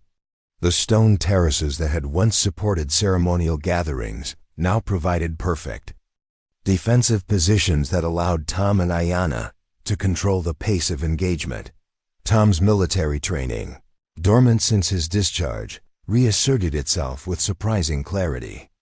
He found himself thinking 3 moves ahead, anticipating enemy approaches, using angles and elevation to maximize the effectiveness of limited ammunition. But more than tactical skill, he felt something he hadn't experienced since his darkest days in Afghanistan, absolute certainty about the righteousness of his cause.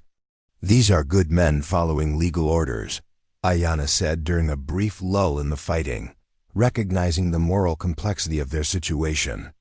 They don't understand what they're helping to destroy. Then we teach them, Tom replied, adjusting his position to cover a new approach route. Without killing anyone if possible, but with whatever force is necessary to protect this place. The sacred site's mysterious defenses continued to work in their favor. Wade's men found themselves struggling with equipment failures, disorientation, and growing conviction that they were fighting something beyond normal human opposition. Several reported seeing Apache warriors in traditional dress, moving through the shadows, figures that disappeared when directly observed, but felt disturbingly real to peripheral vision. Psychological warfare, Wade announced, though his voice carried less conviction than his words suggested. Indigenous peoples have always used superstition and intimidation to defend territory they couldn't hold through conventional means. But Tom could see that Wade himself was beginning to experience the same unsettling phenomena his men reported. The corporate executive who'd arrived with such confidence was now glancing nervously at shadows, starting at sounds that shouldn't have existed, questioning his own senses in ways that undermined his leadership authority. The turning point came when one of Wade's men, a young security contractor who looked barely old enough to vote, broke cover during an assault and found himself face to face with Ayanna on a narrow section of the ceremonial platform. Instead of shooting, he froze, staring at her with the wide-eyed recognition of someone seeing a living legend. "You're really her," the young man whispered. "The Apache princess they've been talking about. The one who knows all the old medicines and sacred places." "I am Ayanna Blackwater," she replied with quiet dignity. "Granddaughter of Yellow Moon, keeper of healing knowledge, protector of places too sacred to be measured in dollars. And you are a young man far from home, fighting for people who see you as disposable as they see this ancient site." The contractor lowered his weapon, clearly struggling with conflicting loyalties and growing understanding of what his employers really intended. "They said you were dangerous, that you were planning attacks on white settlements, that stopping you was a matter of territorial security. Do I look dangerous to you?" Ayanna asked, gesturing toward the terraced gardens and ceremonial spaces surrounding them. "Does this place look like a threat to anyone?" Or does it look like something that should be preserved for all people to learn from and appreciate? The young man looked around the sacred site with new eyes, seeing for the first time the beauty and sophistication that corporate propaganda had trained him to ignore. This is incredible. Like something from the ancient world, but here in Arizona. How old is it? Older than your government, Ayanna replied.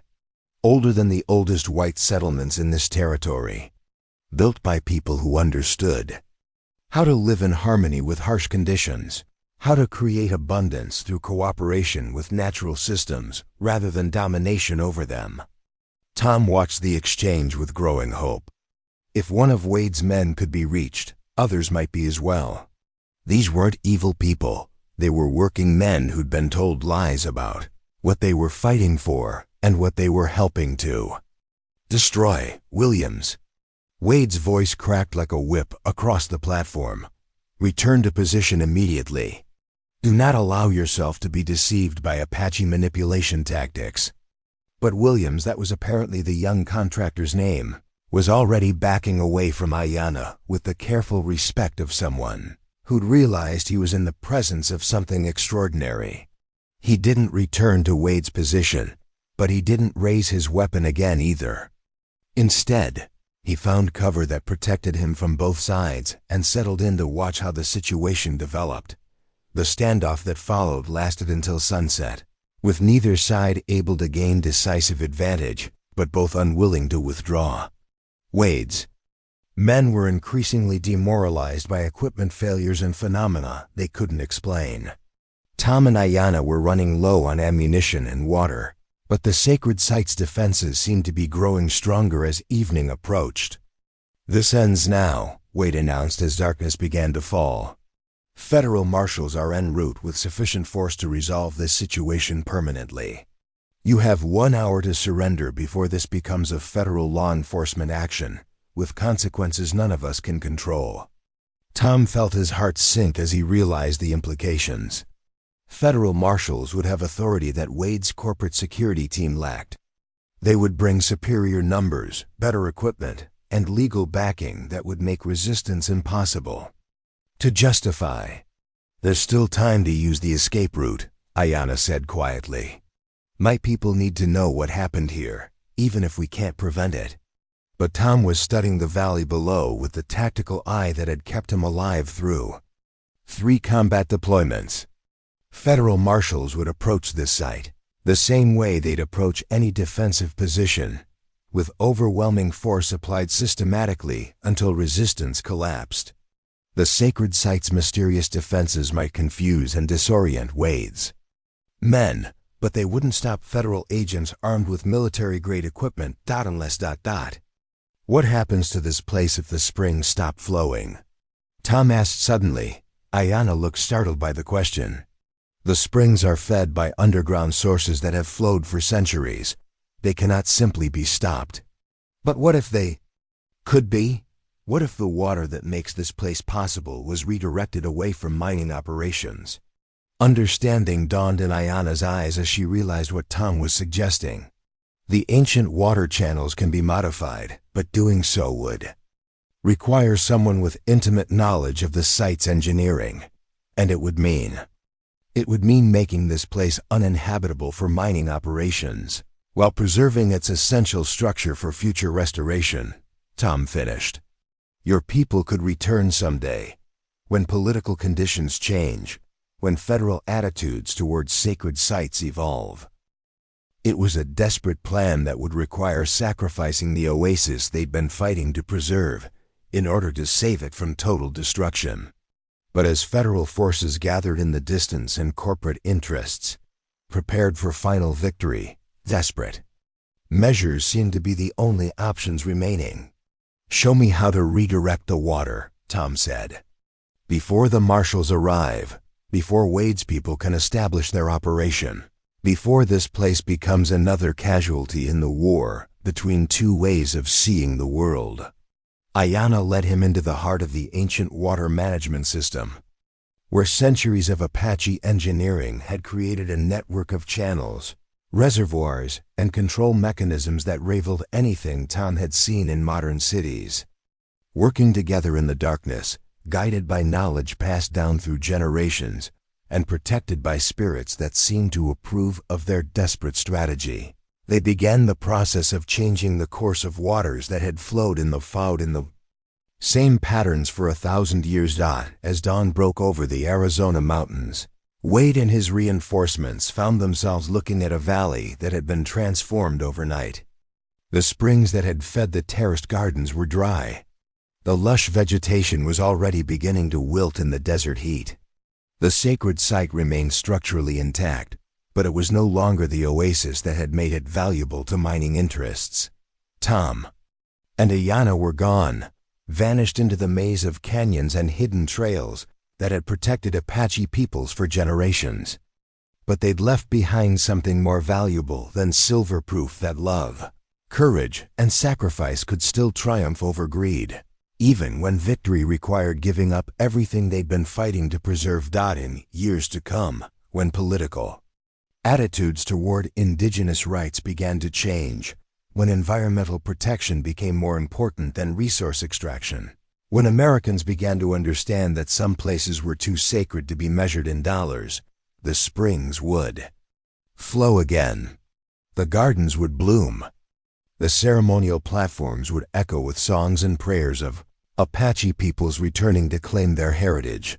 But on that morning, in '87, as federal marshals searched empty canyons for fugitives who'd already disappeared into legend, Tom Mitchell and Ayanna Blackwater rode toward a future that would test their love, their courage, and their faith in the possibility that two people from different worlds could build something lasting together. The 300-pound Apache princess who'd been sold for $1 had proven herself worth more than all the gold in the territory. And the broken cowboy who'd made that bid had discovered that some purchases change, not just your circumstances, but your soul. Their story was just beginning. Up next, you've got two more standout stories right on your screen. If this one hit the mark, you won't want to pass these up. Just click and check them out. And don't forget to like, subscribe, and turn on the notification bell so you don't miss any upload from us.